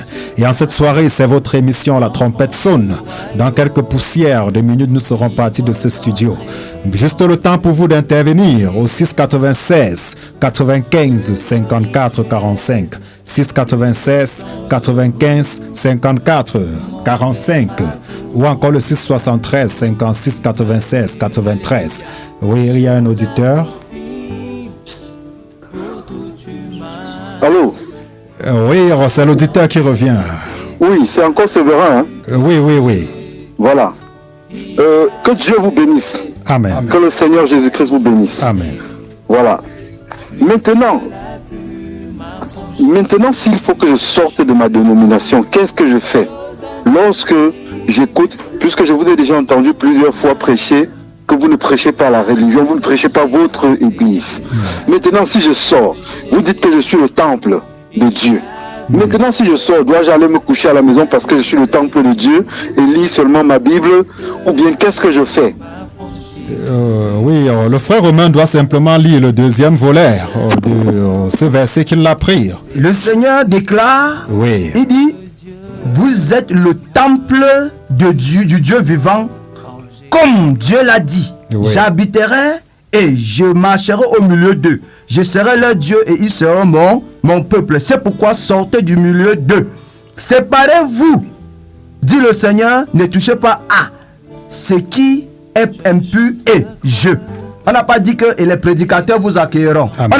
Il a dit et je. Donc le Seigneur t'accueillera, mon frère. Amen. La sincérité est la clé de la rencontre avec Dieu. Amen. Donc lorsque tu rencontreras le Seigneur, il te dira quoi il y a à faire. Amen. Tu comprends, mon frère bien-aimé? Donc la sincérité, il a dit je. Donc si tu es sincère en cherchant le Seigneur, il te orientera et te donnera. Moi j'ai été victime, aujourd'hui je suis avec mon frère Alphonse. Amen. Je suis avec mon frère Boris. Amen. Je suis avec mon frère Yannick ici. Amen. Parce que le Seigneur m'a accordé la grâce de rencontrer mes frères. Donc nous nous exhortons, nous nous édifions ensemble. Amen. Parce que nous tenons le même langage. Amen. Et nous avons les mêmes visions. Amen. Et c'est la vision de Christ. C'est pour cette raison que le Seigneur a dit il accueille. Amen. Donc nous ne pouvons rester que dans ce cadre-là. Que le Seigneur te bénisse. Mon cher auditeur. Amen. Ça veut dire quoi? Ça veut dire nous ne venons pas ici vous demander de sortir pour aller ailleurs ou nous suivre. Ce n'est pas ça notre message. Sortez pour aller vers le Seigneur et c'est lui qui saura quoi faire par la suite. Que Dieu vous bénisse grandement. Nous ne prêchons pas une dénomination ou un dogme. Vous savez, mes frères, la radio c'est le temps. Et le temps qui nous était imparti en cette soirée comme ça est déjà à son thème. À moins qu'il y ait un SMS. Oui, pas d'SMS. Nous allons comme ça tout simplement mettre la clé sur le paillasson. En cette soirée, c'est le train de votre émission comme ça qui a pris son départ et qui est entré en gare. Par la suite, et nous sommes rendus comme ça à la fin de cette émission. Juste un mot comme ça, mon frère Romain, en quelques minutes, en quelques secondes. En quelques secondes. Oui. Déjà, je vais dire, le Seigneur déclare, cherchez-moi et je me laisserai trouver si vous me cherchez de tout votre cœur. Donc le secret, c'est de chercher le Seigneur de tout son cœur. Si tu as été touché par le message, prie le Seigneur et le Seigneur t'orientera de là où tu pourras faire, ou encore il t'orientera à faire ce que tu dois normalement faire en tant que disciple. Que le Seigneur vous bénisse. Amen. Une dernière parole, mon frère Boris, pour nos auditeurs en cette soirée. Une dernière parole pour nos auditeurs. Tout simplement, vous avez compris, parce que n'oubliez pas, nous parlions de l'adoration et l'offrande également fait partie de l'adoration, mais sauf que il va falloir faire selon le Seigneur et non faire comme bon nous semble. Que le Seigneur vous bénisse, vous qui avez écouté cette émission. Amen, amen. Que Dieu vous bénisse, mon frère Yannick. Oui, mon cher frère, dans ce livre de Actes chapitre 2, le dernier verset, le Seigneur Jésus dit que le Saint-Esprit augmentait à l'église tous ceux qui étaient sauvés. Donc, c'est lui qui a la charge d'augmenter dans l'église. Amen. Que le Seigneur nous bénisse encore abondamment et Amen. qui nous aide à avancer avec lui selon sa grâce. Amen. Que Dieu vous bénisse abondamment. Cette soirée, c'était votre émission. La trompette sonne. Nous saluons comme ça tous les auditeurs qui nous ont écoutés, tous les frères et sœurs qui nous ont écoutés dans cette région et même en dehors de cette région. Et nous allons saluer comme ça la conseillère technique principale de cette émission. J'ai nommé Mama Sarah qui se fera la part belle comme ça de manipuler cette émission avec les doigts d'or pour retransmettre cela pour nos frères de l'extérieur. Que Dieu te bénisse grandement, Mama Sarah, pour tout le travail que tu as bas dans la vigne du Seigneur. La technique était assurée par le grand technicien, l'homme qui maîtrise la situation, Emeran Takam, et également le serviteur de Dieu, le docteur Moïse Kanke, était au contrôle de cette émission pour se rassurer que tous les petits plats sont mis dans les grands pour le bon déroulement. Et par la grâce de Dieu, tout s'est bien passé. Reprenons-nous samedi prochain lorsqu'il sera 16h sur ces mêmes antennes. Et nous vous promettons, nous allons parler de l'idolâtrie. Samedi, donc soyez connectés, chers auditeurs. Nous allons parler de l'idolâtrie parce que l'idolâtrie rentre dans la fausse adoration que nous décrions justement. Shalom, shalom, shalom. Je ne sais pas si la technique doit permettre. Nous sommes partis. À la prochaine, à la prochaine, à la prochaine. Même s'il y a un auditeur, vous pouvez continuer à envoyer vos SMS, même en off, poser vos questions et nous les traiterons sur ces antennes. Que Dieu vous bénisse grandement et qu'il bénisse toute la région de l'Ouest et ainsi que tout le Cameroun. Shalom, shalom. M'affranchir du péché. Alléluia. Partout, écoutez et faites écouter Dunamis FM et recevez la vie.